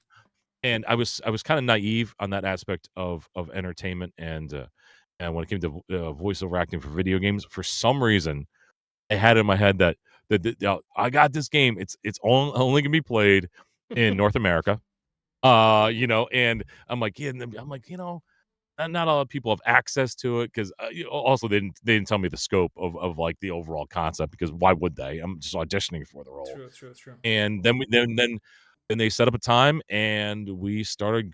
And this is a quick story that I found interesting. So I accepted the role. We set up a time to chat on the phone. Myself, I think their general manager, their narrative director, and maybe one other person. Awesome people, awesome people. We're doing a conference call, video call, whatever.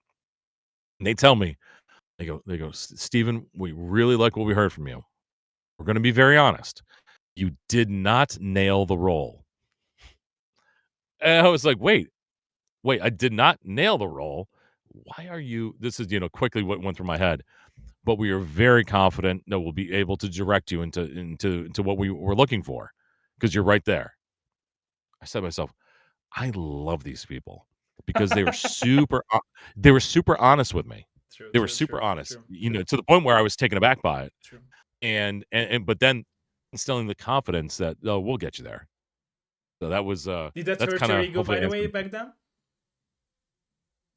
It was one of those. It was like a hiccup. It was like you literally hit a bump or pothole on the road. You go, "Uh," and then everything's fine again. You're like, "Oh," "Oh, my car did not break down." You thought, "Oh my god, wait, I did not nail it." And "Oh, wait, we're back on course, but we're gonna get there. Yeah, we got this." So that's how it was. And it was just in an instant, like, snap of the fingers. It was like, oh, okay, cool, man." So that was, at least it was quickly they followed up with, "But we're gonna get there." I was like, "Ooh." I'm like, "Wait, are you guys pulling the prank on me? I didn't nail it?" I'm like, "Is this a real in-depth prank that we did all this way?" And then you're like, "You didn't nail the roll. See ya, loser." You guys are the worst. You guys are the They become worst. your new friends with that prank, right? We Exactly. I'm could like, "I say love so. you guys. I'm gonna go cry now for about a half hour." The point of the point of dehydration, but when I get back after having some Gatorade, we'll have a laugh about it. True, true, true. Okay, so Minnie also asked on the chat that would you do real DJ again, like not in for like video game act character, but like being a real DJ? Would you be a real Oh, that's a DJ again? that's a that's a good question. Uh, Never say never. I never said I would do interviews for podcasts or anything like that, and have done some, in doing them. So I'll never say never. Maybe it's not currently a passion of mine, but I always say if it's not currently a passion, it could be again. So I'm trying to lean towards stuff that I'm passionate about too, and not. So you never know. Um, so that's a good question. So I'm not saying no. If you got the money, I'll give it a shot. I appreciate, by the way, that you are here because you told just that you weren't like into interviews. I appreciate you are here and like hoping that you Honestly, had a good time so I far. realize I have honestly Thank you. too. I looked at interviews, and first of all, I never thought that I would get anybody to reach out for interviews or emails or request stuff for me. People wanted to do they wanted to do like a documentary about the video game.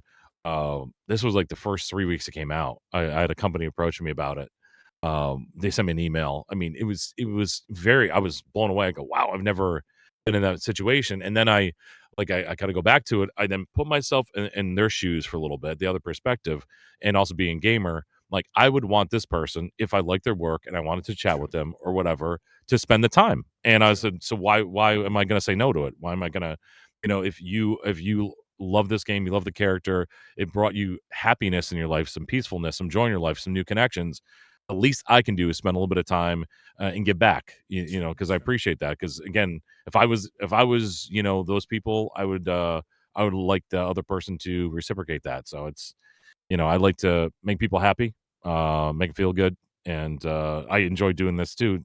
Hopefully, I'm, giving out some useful information, some entertaining stuff.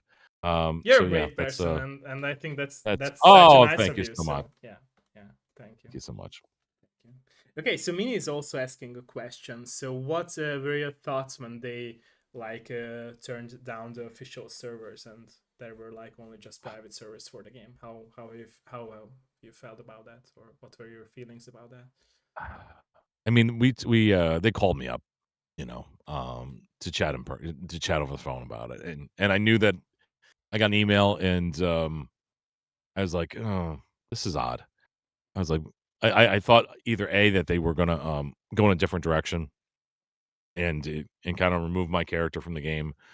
This is what goes through your head, instantly. Oh, they remove my character from the game, or then I'm like, or then I did this other almost polar opposite. And they're gonna come up with another IP. That they're gonna want me to maybe voice, or maybe who knows, they're gonna do some type of crossover, or it's gonna be a movie, or a video game, like an animated project. Who knows? It's going through my head. Uh, but I also was like, this is this is a little bit different for the communication.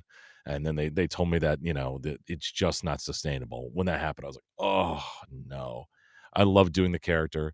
It's such a rarity to in the video game world to be able to get consistent work voicing a video game.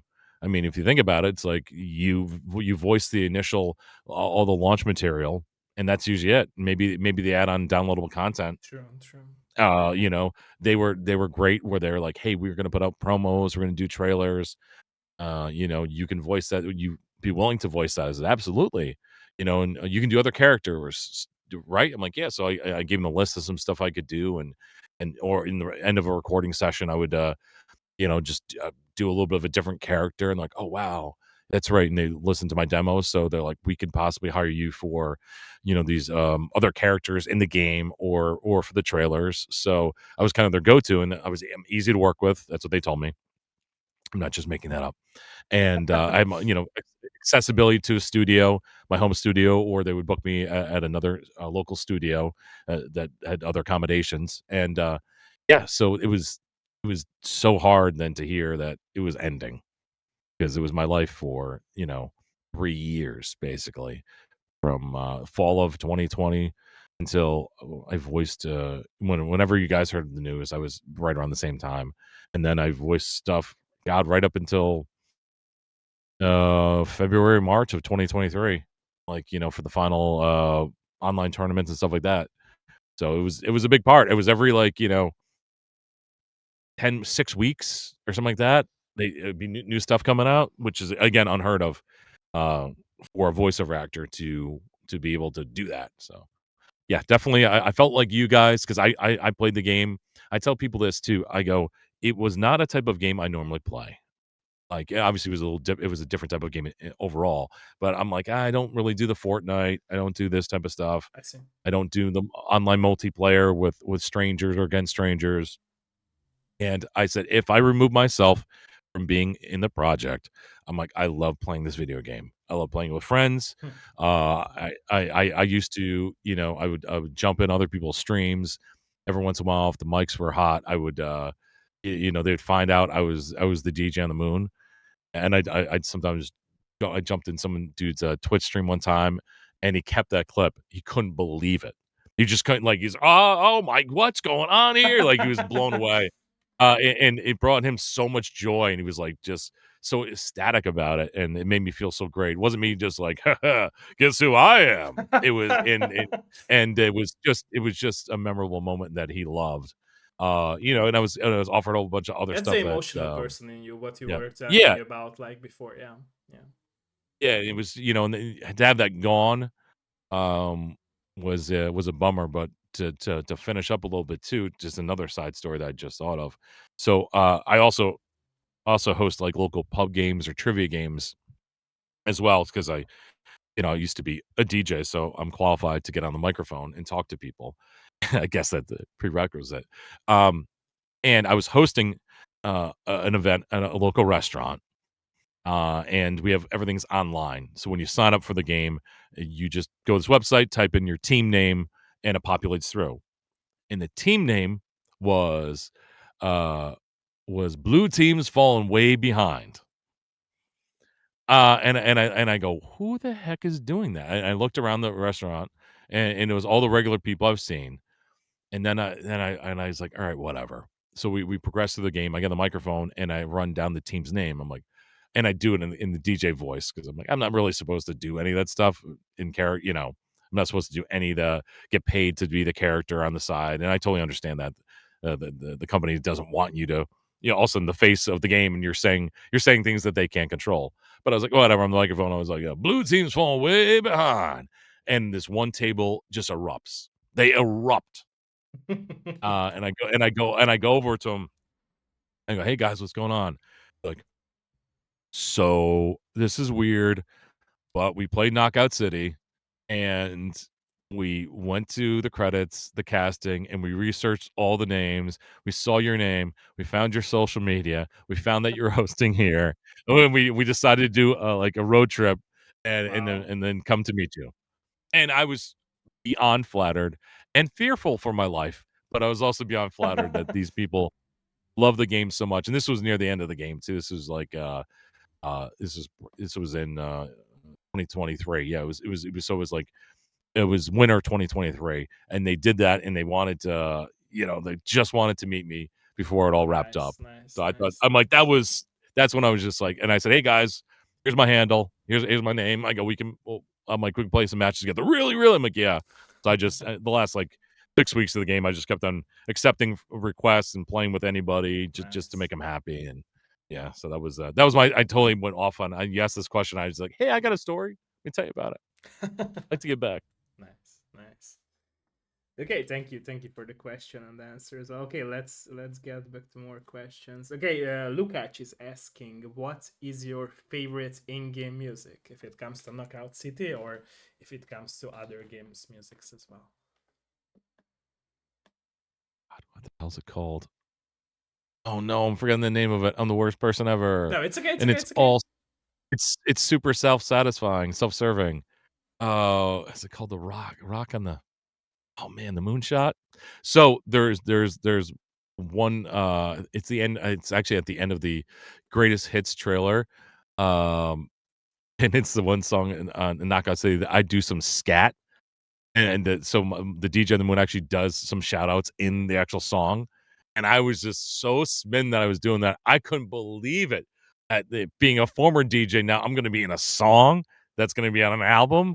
So there's one song where I'm like, "Hey, hey, yeah," or whatever it is, and I'm doing just a couple, and they're telling me about that.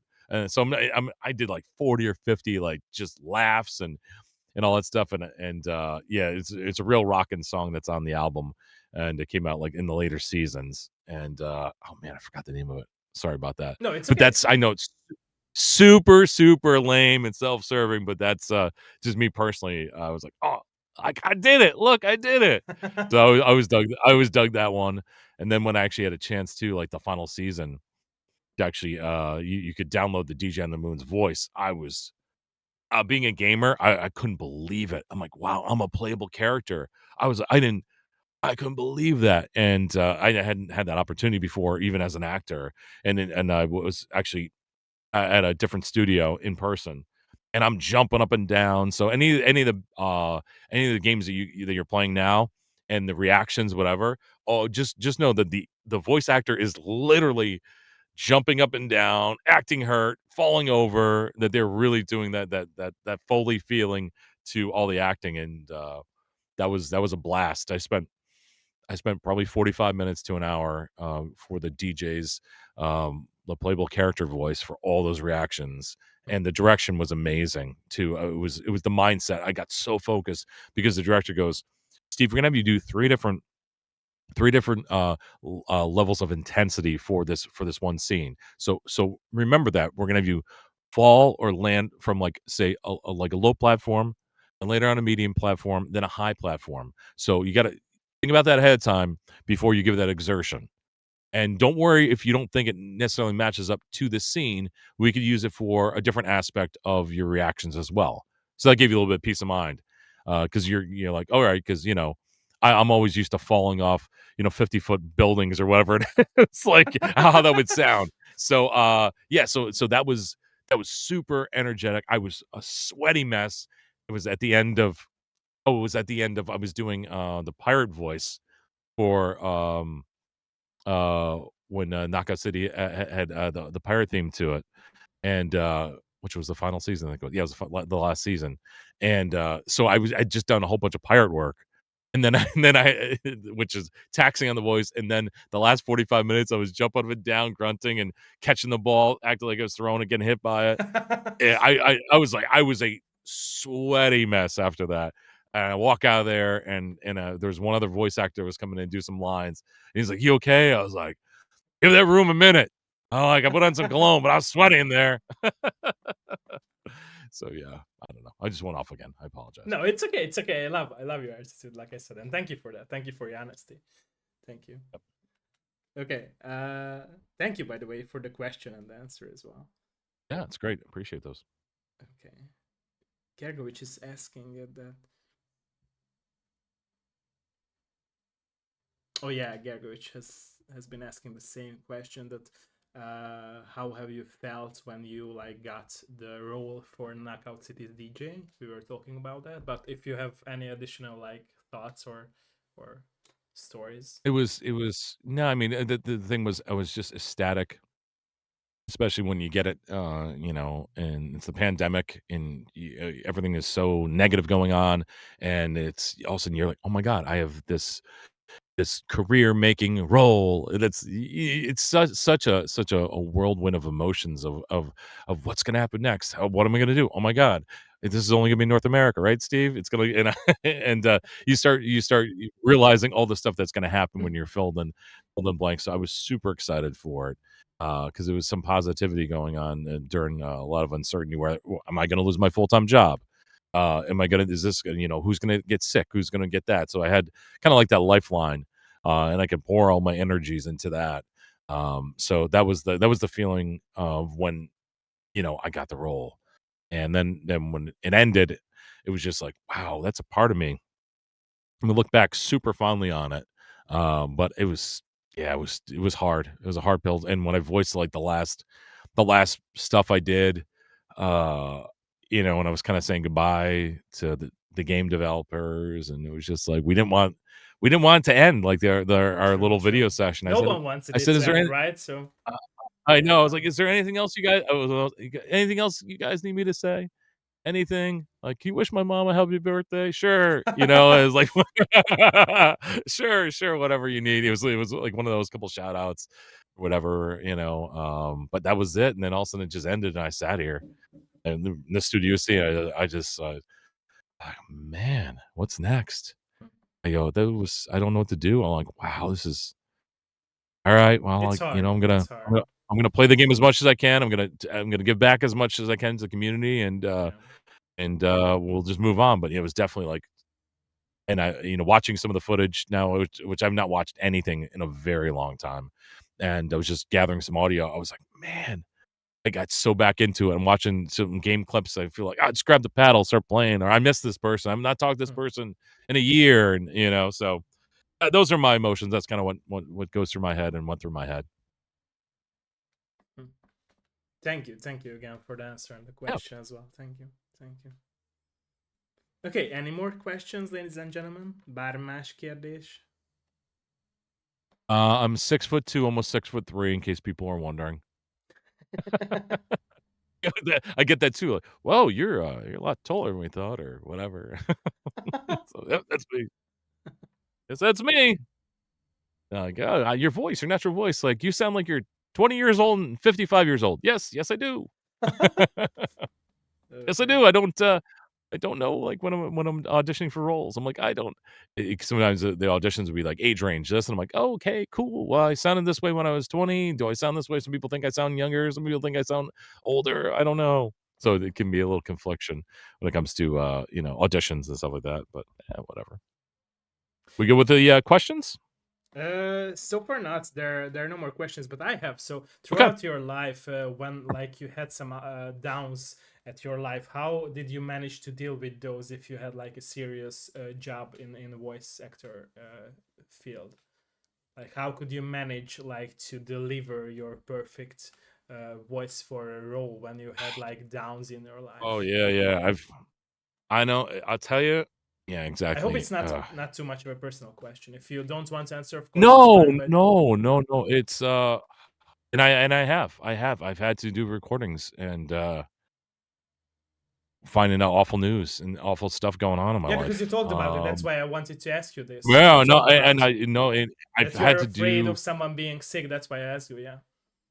yeah, no, I've had to perform, Knockout City stuff with, some after hearing terrible news, and, it's weird because, you kinda you start feeling, feeling of loss or worry or whatever, and then I start reading the script, and this is what I did, at least start reading the script, I started doing the character voice, and you start reading it more and more, and you start getting a little bit of that distraction, and, you use it as a distraction. I've been able to do it, not at and maybe other people do it differently, maybe you can't, and that's how you have to deal with it. Nothing wrong with that. I was able to like, it's lame. It worked for me, like, the show must go on. I came from a, like, athletic background playing some football, so, it kinda helped at least chisel me or like, So you have hammer to home some stuff focus. that Yeah. Yeah. focus to push through. So, that was a good foundation for me. So I knew, like, you can get through some hard times, some struggles, and it worked for me. I know it may seem like a lame thing to say or No, just I like a totally agree blanket with you, and statement. I believe that sport can help you like develop your Yeah. personality to such a like way when you Mhm. like deal with stuff. I believe in that. Yeah. Right, and it's not like you look back. I wasn't looking back at a certain instance either. I just had it already instilled in me that I could get through it and dude, you can fake this, and, by faking, meaning you can push aside the those emotions and get into the character. Not fake your performance per se, but just push away that awfulness that's going on currently and just gotta motivate yourself. And then you look at it as cathartic where it's now you're focusing on this and you're forgetting about the trauma of current life. So that's how I got through it a couple different times. And yeah, I've definitely have thrown myself into work. I don't know if that's good or bad. I'm sure there's some people going, Stephen, that is not the way how you handle those things. There's treatments for that. There's classes for that. There's you sign up for this. You take this. Read this book. But that helped me, and at least in not a negative way. It got me through it. Do you think, by the way, these like more of sad moments of your life also helped or influenced your voice in some other way? Like, do you feel if you look back and hear back your voice acting life as work of those moments when you had these sad moments of your life? Do you Well, hear those like those how to explain those emotions in your voice about being I'll sad? say that I've led like a blessed life in a lot of ways. So Okay. I'm not from a bad family. I'm not from any of that stuff. I've always had support. So there's just for clarity purposes. So any of the rough patches of my life are from a very happy life in a lot of ways. Normal struggles, but I look at it as a blessed life in a lot of ways. So again, I didn't have to deal with being homeless or any of those things or abuse at all.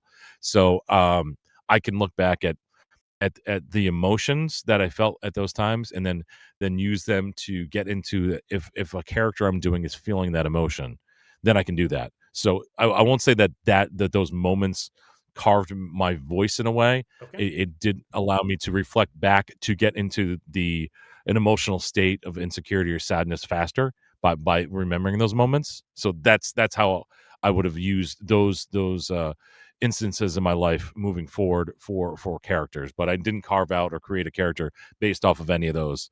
But I definitely have used those as a mindset to get myself into a character who's in a situation that's similar. I see, I see, I see. Mhm. Okay. And so, from what you have said before, right now, Yeah. do you believe that, sorry for that, that a good parenthood is very important to be able to learn that small things matter and you have to be more positive? That do you believe that that's how you develop this mentality of yours, or also it helped you develop this mentality of yours? Because I believe so. Because I think that if you are living in a very good parenthood and your parents are supportive and loving you, and you had like a very good childhood, it mostly helps you in a very good way. Do you believe so? I mean, it's not a deterrent or detriment at all. I True, true, mean, true. Like it's yeah, not a yeah, yeah, recipe, yeah, but yeah. It's definitely a great but formula as for a to personal have. perspective for you, do you think it helped? Sorry for that. Oh, yeah, I mean, it does. I mean, I guess for, you see certain actors too that came from, broken homes, rough True, true, situations, true, and they true, are true. just Like I said, it's not a and they're recipe. Yeah. right, and they're just fantastic because, sometimes it reflects into the characters they choose True, or are true, most true, relatable true, to. true. So they can get in those mindsets, and those performances and make them so believable and so fantastic and in depth. But me, it's weird because I most of my friends have also come from similar backgrounds, I so see, I it's see. hard for me to say where I've dealt with people that have come from a very harsh background. So I don't have the real life instances and examples for me to fully engage the response that possibly you're looking for. So I can't speak for others when it comes to that. I see. Yeah, Okay. because I wish I could. I just don't wanna, like, group people in together because I just don't have that knowledge. No, it's That's nothing I've understandable. learned as I've gotten older. I try not to speak about subject matter that I'm not knowledgeable on, you know, or I or or appreciate or that, by the situations. way. I do that Yeah, too. I try not to. I'm always bringing this example that I like wasn't like into watching sports, so I am never like into talking sports because I do not understand sports at anyway. I used Right. to play tennis on a competitive level, but I wasn't like watching sports, so I'm not talking about Mhm. sports. So I appreciate that of you I saying that. exactly. Like, the old you can fake it till you make it, then there's like, "Why am I talking about this?" True, Like, true, true, true, there's no true. Like there's people will know there's no that you reason. don't understand that. Yeah, Yeah, I'm like, yeah, It's not my thing. Sorry." yeah. True, true, true. Okay, let us know if there is any more questions. Let us know. Let us know. And also, by the way, if we talked about a lot of topics, but if you have anything that we might have not touched or you would like to talk about, feel free to let me know. Fusion versus fission, on a molecular level, I know nothing about, and,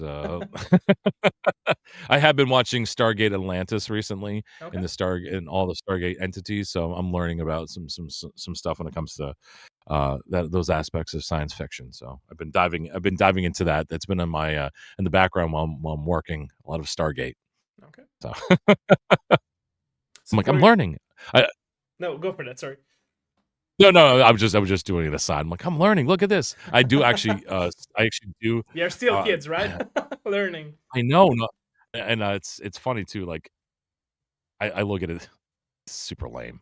So, I actually put the closed captioning up a lot of times, and so it'll have the dialogue a little bit before the actor speaks it, and sometimes I'll pause it and be like, "How would I approach that?" Or like how I think they're gonna deliver the lines. And it's like almost like a game I play, like, do they deliver them the way I think they're gonna do if it's a character I know or whatever? And it's kinda interesting because I use that almost to train myself because a lot of the times when you see, an audition script, uh, there's not a lot of context. Not contrary to belief, at least a lot of people ask me questions, they think that every script that an actor is given it'll fill in all the blanks, emotions of character, scenarios. who else is in the scene, what's coming up next, and the ones that I receive, the ones that I see, okay, the majority of them do not have that. They some will have the bio, which is wonderful, and some will be like, angry or sad or whatever, which is great too. But I've received them, and it's just like, here it is, and they'll give usually a little bit of bio, like this person is this age, or they're snooty, or they're gruff, and that's it, and go for it. So, that's why, when I do the closed captioning, I'm, like, looking at it, I'm like, "Wow, this is" if you just look at it, that's kinda like some of the audition stuff. Now, I've got the visual where I actually know the scene, what's going on, so that I can fill in the blanks and then be like, how would I approach it? But most of the stuff that I receive is lacking in context, I should say. Do you think like it's intentional from them doing that? Like they want people to be more creative about their role? I think it is, and I also think some of the aspects are, like, we all for the public stuff, like, we don't wanna give out too much information I see. I see. because it is public and you don't want really to take your ideas True. True. or True. True. yada, True. yada, yada. Yeah. Um, but for and that's the hardest thing for me too, Otto, is then and this is gonna come across, I don't know, kind of arrogant. I can portray a good number of different characters and I even hate saying this, this sounds so and there's and I can do them many different ways that I get in my own way a lot of times when I'm auditioning. And again, that sounds super ego driven, No, it's and I not. It's not. I understand it. No, no, no, no. It's an. I understand it. like please don't think like that. Like, No, oh, no, he no, no, thinks no, he's no, the end no, all no. and It's. be all. I understand it in a good But way.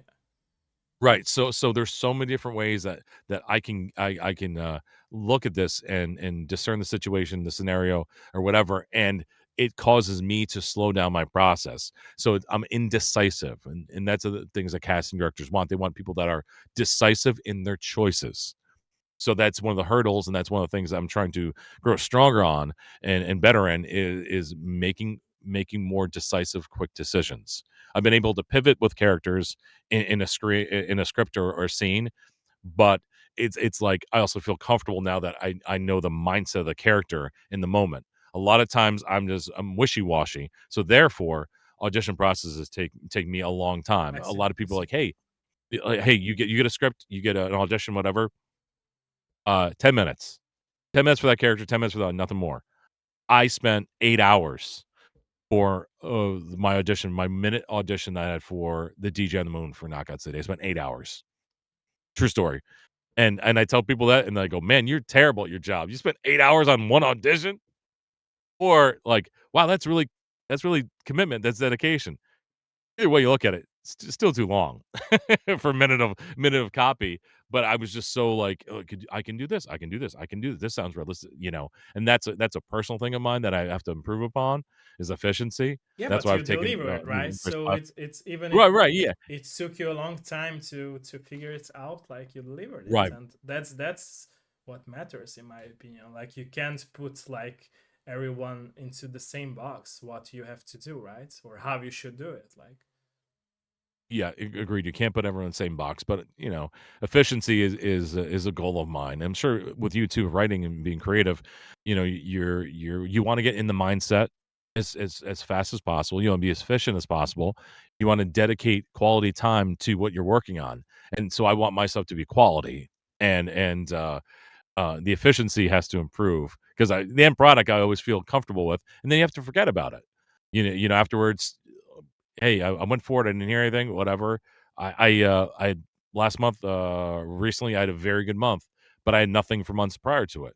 So it was one of those where I auditioned for something on a Monday, and they offered me the role on a Friday, multiple roles. And I did a project that for like a sporting event that I voiced that I had an audition for, direct audition for, which is great, and it was paid well.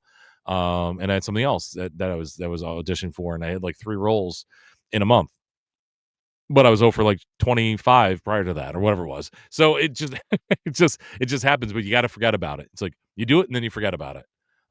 That's how you have to be when you audition as an actor and as a voiceover actor. It's like next, next, next. take some classes, talk to friends, workshops, True, true, learn true, the true. craft, analyze, move forward. Hey, you did it. It's already done. You can't rewrite history. True, but I think that that's the human part of us, right? And that's the questioning part in us. Like, I'm as a like writer and author of like books and poems. I feel like whenever I like was questioning myself, it was always happened to me because like I wanted to deliver my best, even if I might know that my ego is there and my knowledge is there and my talent is there. But I always like started to question myself around the process. And I heard a very good interview from Lupe Fiasco, the rapper, who told that he No, doesn't believe in um, like the burnout state of creators, because he thinks that if you are passionate about something and you are also talented and you like mix passion with like being there like on a consistent level every day, then you won't question yourself. And I think it's hmm, true. I think it's true. And I think that people start to question themselves if they are like not every day there in their passion. Because I felt that too. Whenever I was like writing stuff for, even if it was for myself or even like it was for other companies, when I used to be a video game journalist for other companies, not for mhm. myself as a freelancer. I was just writing books for myself and not for others, you know, making happy. But whenever I wasn't doing it and I went back again doing it, I started to question myself. But when I was like doing it on an everyday level, I wasn't questioning myself. I felt like it's natural for me to grow and to do that what I love. It's wonderful. That's a great mindset, and that's a key too. And I see people in my field that are they rest on their laurels. They say, "Well, this is the way to do it." And I've trained myself and learned that there are many ways to do things. True, There are true, better true, ways to true, do things. true, There are better ways to do things, and there are different ways that people consume information, knowledge, true. training. And for me too, if I do any type of training for individuals, like I said earlier, I have to connect with them, whether it is using the same vernacular they use, the same energy, the same writing style in emails. I try to, like I said earlier, I try to mimic certain things to get on the same page. Or to get my point across, I've literally changed my email fonts before to the font of the person I'm talking with or emailing back and forth But that's to the get voice on actor that in you, connecting right? level. So that's the voice actor in you, Yeah, how it you connect with the exactly. audience. Yeah. You're trying to connect with the audience. But You're it's very as nice the in my voiceover actor, opinion. Like it's rare. It's rare on a personal level, not on a voice actor level, but on a personal level. It's rare nowadays that people do that like you. and it's weird because it's like In a the good way, lazy of side of me is course, like, rare. In a good way. Sorry for mentioning not mentioning yeah, that in a good way. it it's the next level. I don't initially do that, but if we're having some issues where we can't connect, then I look at ways how can we connect? Well, this makes sense. I'm just gonna speak. We're gonna talk in the same level. We're gonna have the same diction. We're gonna have this that, so I can relate as efficiently as possible. And as a voiceover actor too, it's like the mindset of the material you're given, and just become that person. That person is you. And I mean, I've heard different actors say that I'm acting like this person, and their performance is great. I've heard others people that I am that person. I'm just acting in that way. Like this is me. This is who I've always been, and but I'm now just like channeling this part of myself, as this character. So, and both are right as long as you feel comfortable with the results, and honestly, if that mindset A or B connects with you personally, as a performer, as a writer, and it works for you, then you go with it. So I look at things now again. One way is not the end all and be all. There are other ways True, to true, get true, true, to true, to get to the performance you want, the end results. true, When I was younger, maybe not so much, or I just wasn't knowledgeable enough. Basically, I'm not knowledgeable enough, and I assume that this is the way you have to do it, or this is the only way to do it. Then you realize, no, you take a step back. That's true, what I've true, learned to take that one step back, look at it from a higher point of view, from a different perspective, from an outsider's perspective, from the fly on the wall, and they're like, wow, there are other ways to get those results. That's what I've been trying to do. Sometimes I forget, we're all not perfect. it That's why we are happens. Yeah, human. exactly, And exactly. yeah, if you can in the moment though, go, "Oh, wait," or you start getting angry, like, and you can get yourself or mindset, you're frustrated, you go, "Whoa, don't stray off the path, dude.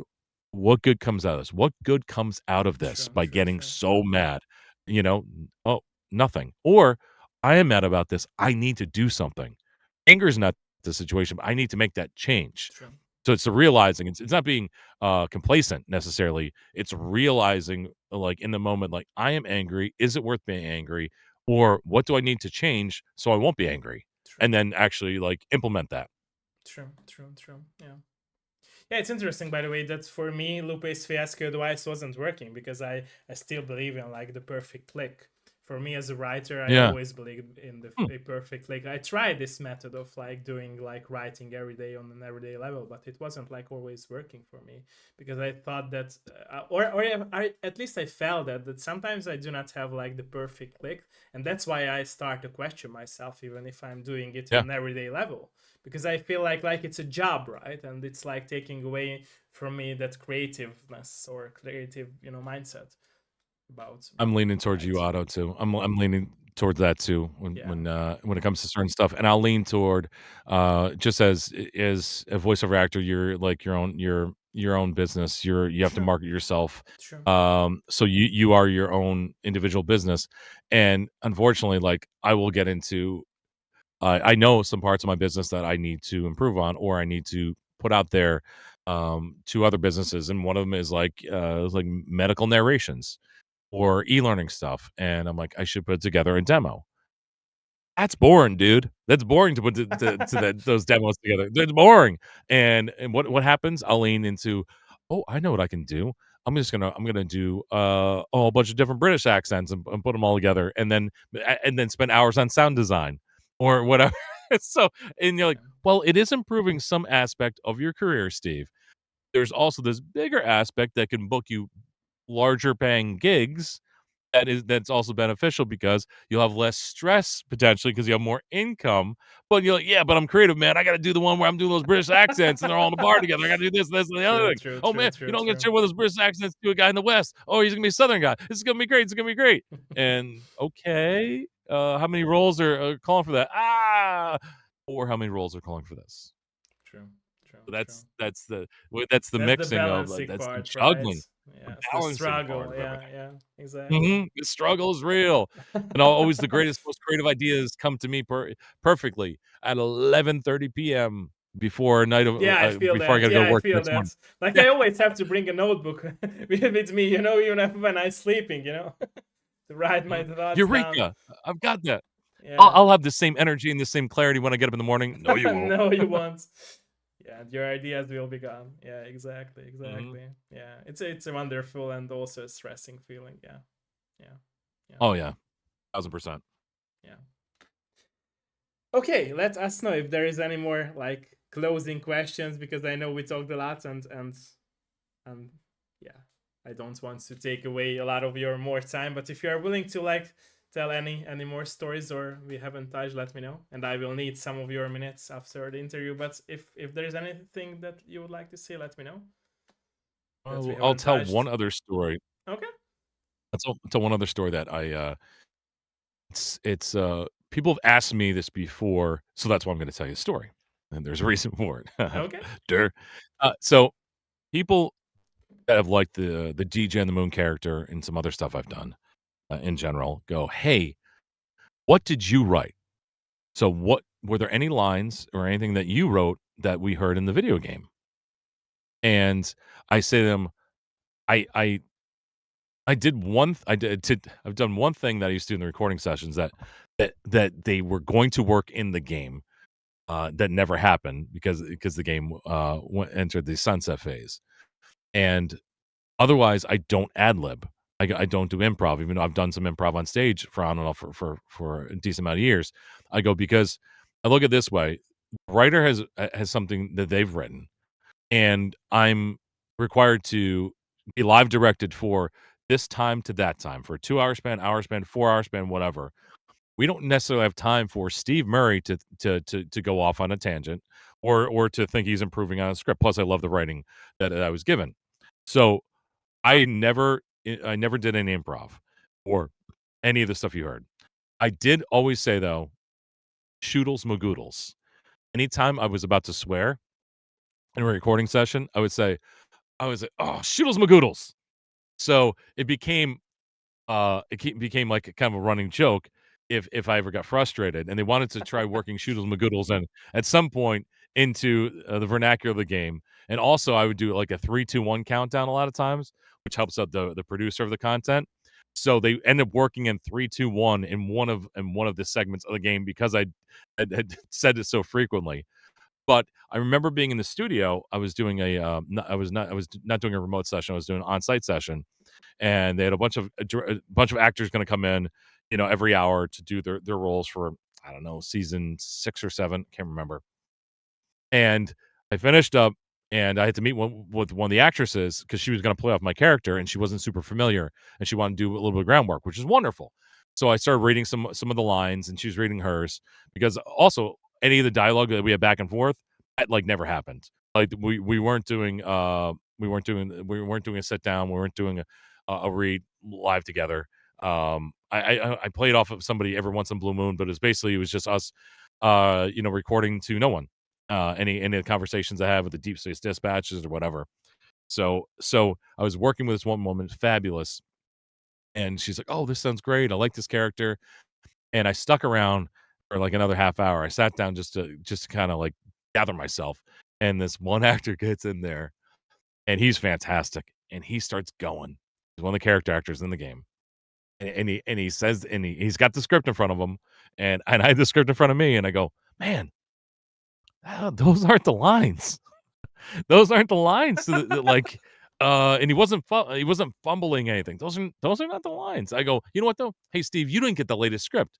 He must have a revision," which happens too. Like I get revisions sometimes, like even for technical projects, I would get a revision during the session, where we had to change or recut stuff. So yeah, the final script is never the final script, it seems like. So he was ad-libbing. He was doing improv. And the director goes, "Man, I love that line. It's really cool. Now, did you come up with that?" "Oh, yeah, yeah, yeah. When I was, taking a shower, I thought this character would say this line." And, so I thought I'd say it in the recording session. And, and I just sat there, and there was again, everyone's so great at the studios to work with. They're like, "We really like that line. That's definitely cool. I like that attitude, I like that mindset." And they were genuine about it. "Let's do the script first, and if we have time, we'll revisit that." Because, it was like, "Yeah, dude, if you're gonna improv some stuff, do it after you've done all of what's been written, and then go into the improv."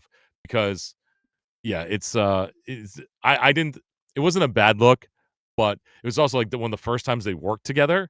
So, I was just like, I was like, these impressions mean so much. I always arrived early, to all of those sessions I did. Make sure I was there early with water and the script printed out, and I was always raring to go just because I'm like, I gotta, make sure my phone is on silent or whatever. You gotta do that. But I always look back at that time, and when people would ask me about improv, if I wrote any of the lines, and I'm like, "Nope, I don't recall writing any of the stuff that anything, maybe something got in there, an aside, a laugh, or, like, that wasn't part of the script, because we'd have fun or whatever."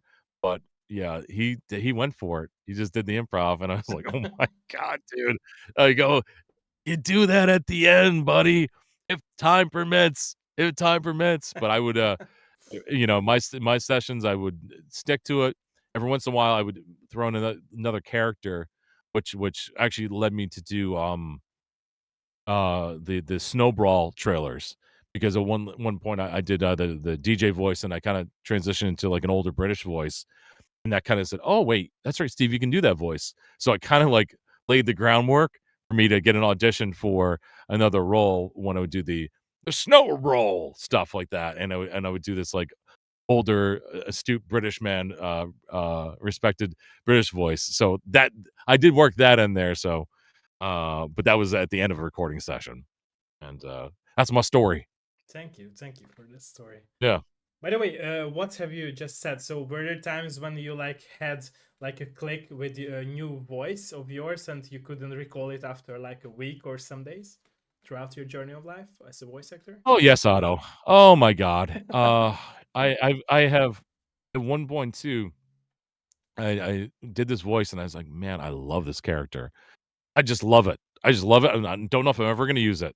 And I love it, and I walk around my apartment, I love this, I'm doing this voice, and it sounds natural, and I'm putting this character in situations, and I'm walking around my apartment, I'm commenting on the fridge, the TV, the cats, this and that, I'm talking to everybody, and I sat down, and I threw a TV show on, and then I forgot the character voice.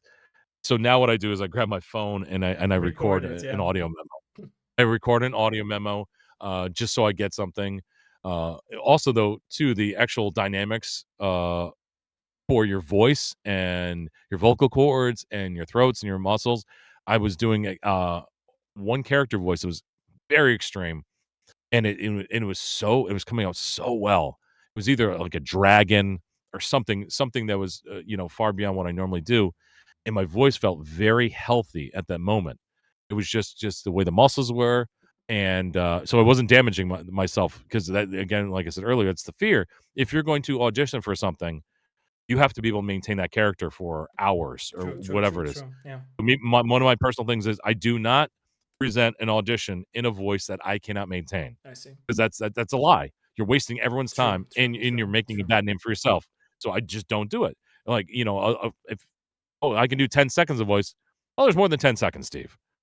So I had this voice lined up, and I started doing it, and I go, "Wow, this is magical." And I left the room, and I came back, and I couldn't get my voice into that sweet spot again. I could get close to it, but it was hurting my vocal cords, and I said, "Nope." So I just had to ditch it. It's just I ditch it. Mm. But the other stuff, yes, now I've learned, grab my phone, or if I got the microphone, I'll actually record the microphones because it has better spectrum of all the audio, and I'll start working on some stuff. But yeah, that's what I do with the character voices, and then eventually I'll go back to them. At least I have them on file if I ever need them. I see. Thank you for that. Oh, by the way, Lukács is asking, what are you drinking? What is Oh, it's just water. Normally, I drink like I do have a two or three auditions later on today. I got to get done.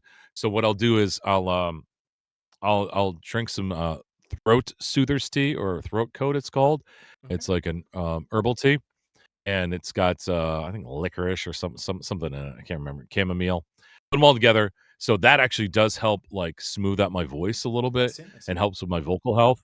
So I usually do that like a long recording session. I will have 1 or 2 cups of that lined up, and I'll just be drinking that throughout to maintain my voice for my vocal health. And I've talked about that in other podcasts too. When it comes to vocal health, you have to. It's key for those long sessions to uh to gargle with warm water and salt in the morning, and the previous night before, because it does kind of re-energize yourself and heals some of the damage that can happen. And then I do the herbal tea. So right now it's just room temperature water. You don't ever want to drink too super cold water too, because that can constrict your vocal cords if you're doing like a session. So if it's room temperature, it's pretty good, or a little bit warm. Stay away from any of the milk or lactose stuff unless you want to do real phlegmy character down here the entire time you talk like that. That's fine then. But otherwise, yeah, you don't want the phlegm. Thank you for letting us know at Yep. that. Thank you. Just purified water from my voice, the purest of water from the purest of streams, from the purest of mountaintops, from the purest of the hearts is the water that I drink. Nice, nice, nice, nice. By the way, a Yeah. quick story of mine. I used to, before COVID, I used to like go for voice acting classes because I was always Oh, told that my voice is very calming by my community and by my parents and everyone I talk to. sure, But yeah. I haven't finished it, so I will need to go back to that. But since I, like I told you before in private talk, like since I have allergy and asthma, I can maintain my voice, and that, like you talked about, that can be a big problem in this industry. So Oh, yeah, yeah. yeah. Definitely. It's these little hurdles that are turn into big True, hurdles true. sometimes. Yeah, that's why it was like just a dream for me to like end and might get back to that. But yeah, yeah. Yeah, I mean, it's still an opportunity, it's still a True, possibility, true, so, true, true, true. Yeah, yeah. yeah. Thank you, by the way. Thank you. And what I Oh, wanted yeah, to thank you, say dude. is It's been a that pleasure. thank you. And what I wanted to say is that it's so nice to have you here, and It was such a pleasure to always hear your voice in the game, and I think like Knockout City wouldn't be Knockout City without you, like I said it before. So you will live forever for in every one of us hearts. I So will so live yeah, forever. that's the devil in you, right? Or the evil as well. Oh Yeah, no, what just you happened? wanted this. Oh no, You wanted this. I've always no, I appreciate that. Those kind words are Yeah, are very, very touching, and being a guy that enjoys video games, to be all of a sudden on the other side and to be a part thank you. of such a fun franchise game, I should say, and the community was just lovely to True, deal with, true, and still true, is lovely true. to deal with. So thank you so much for the kind words. I appreciate it.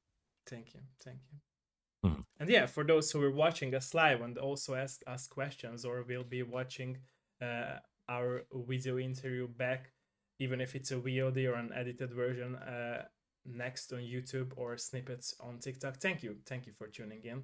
And yeah, have a nice day or night depending where you live. And don't forget to follow our friend here on Twitter and check out his stuff on YouTube as well. Thank you again. And like I said, thank you for your time as well. I will be talking with you after the interview. But for those who are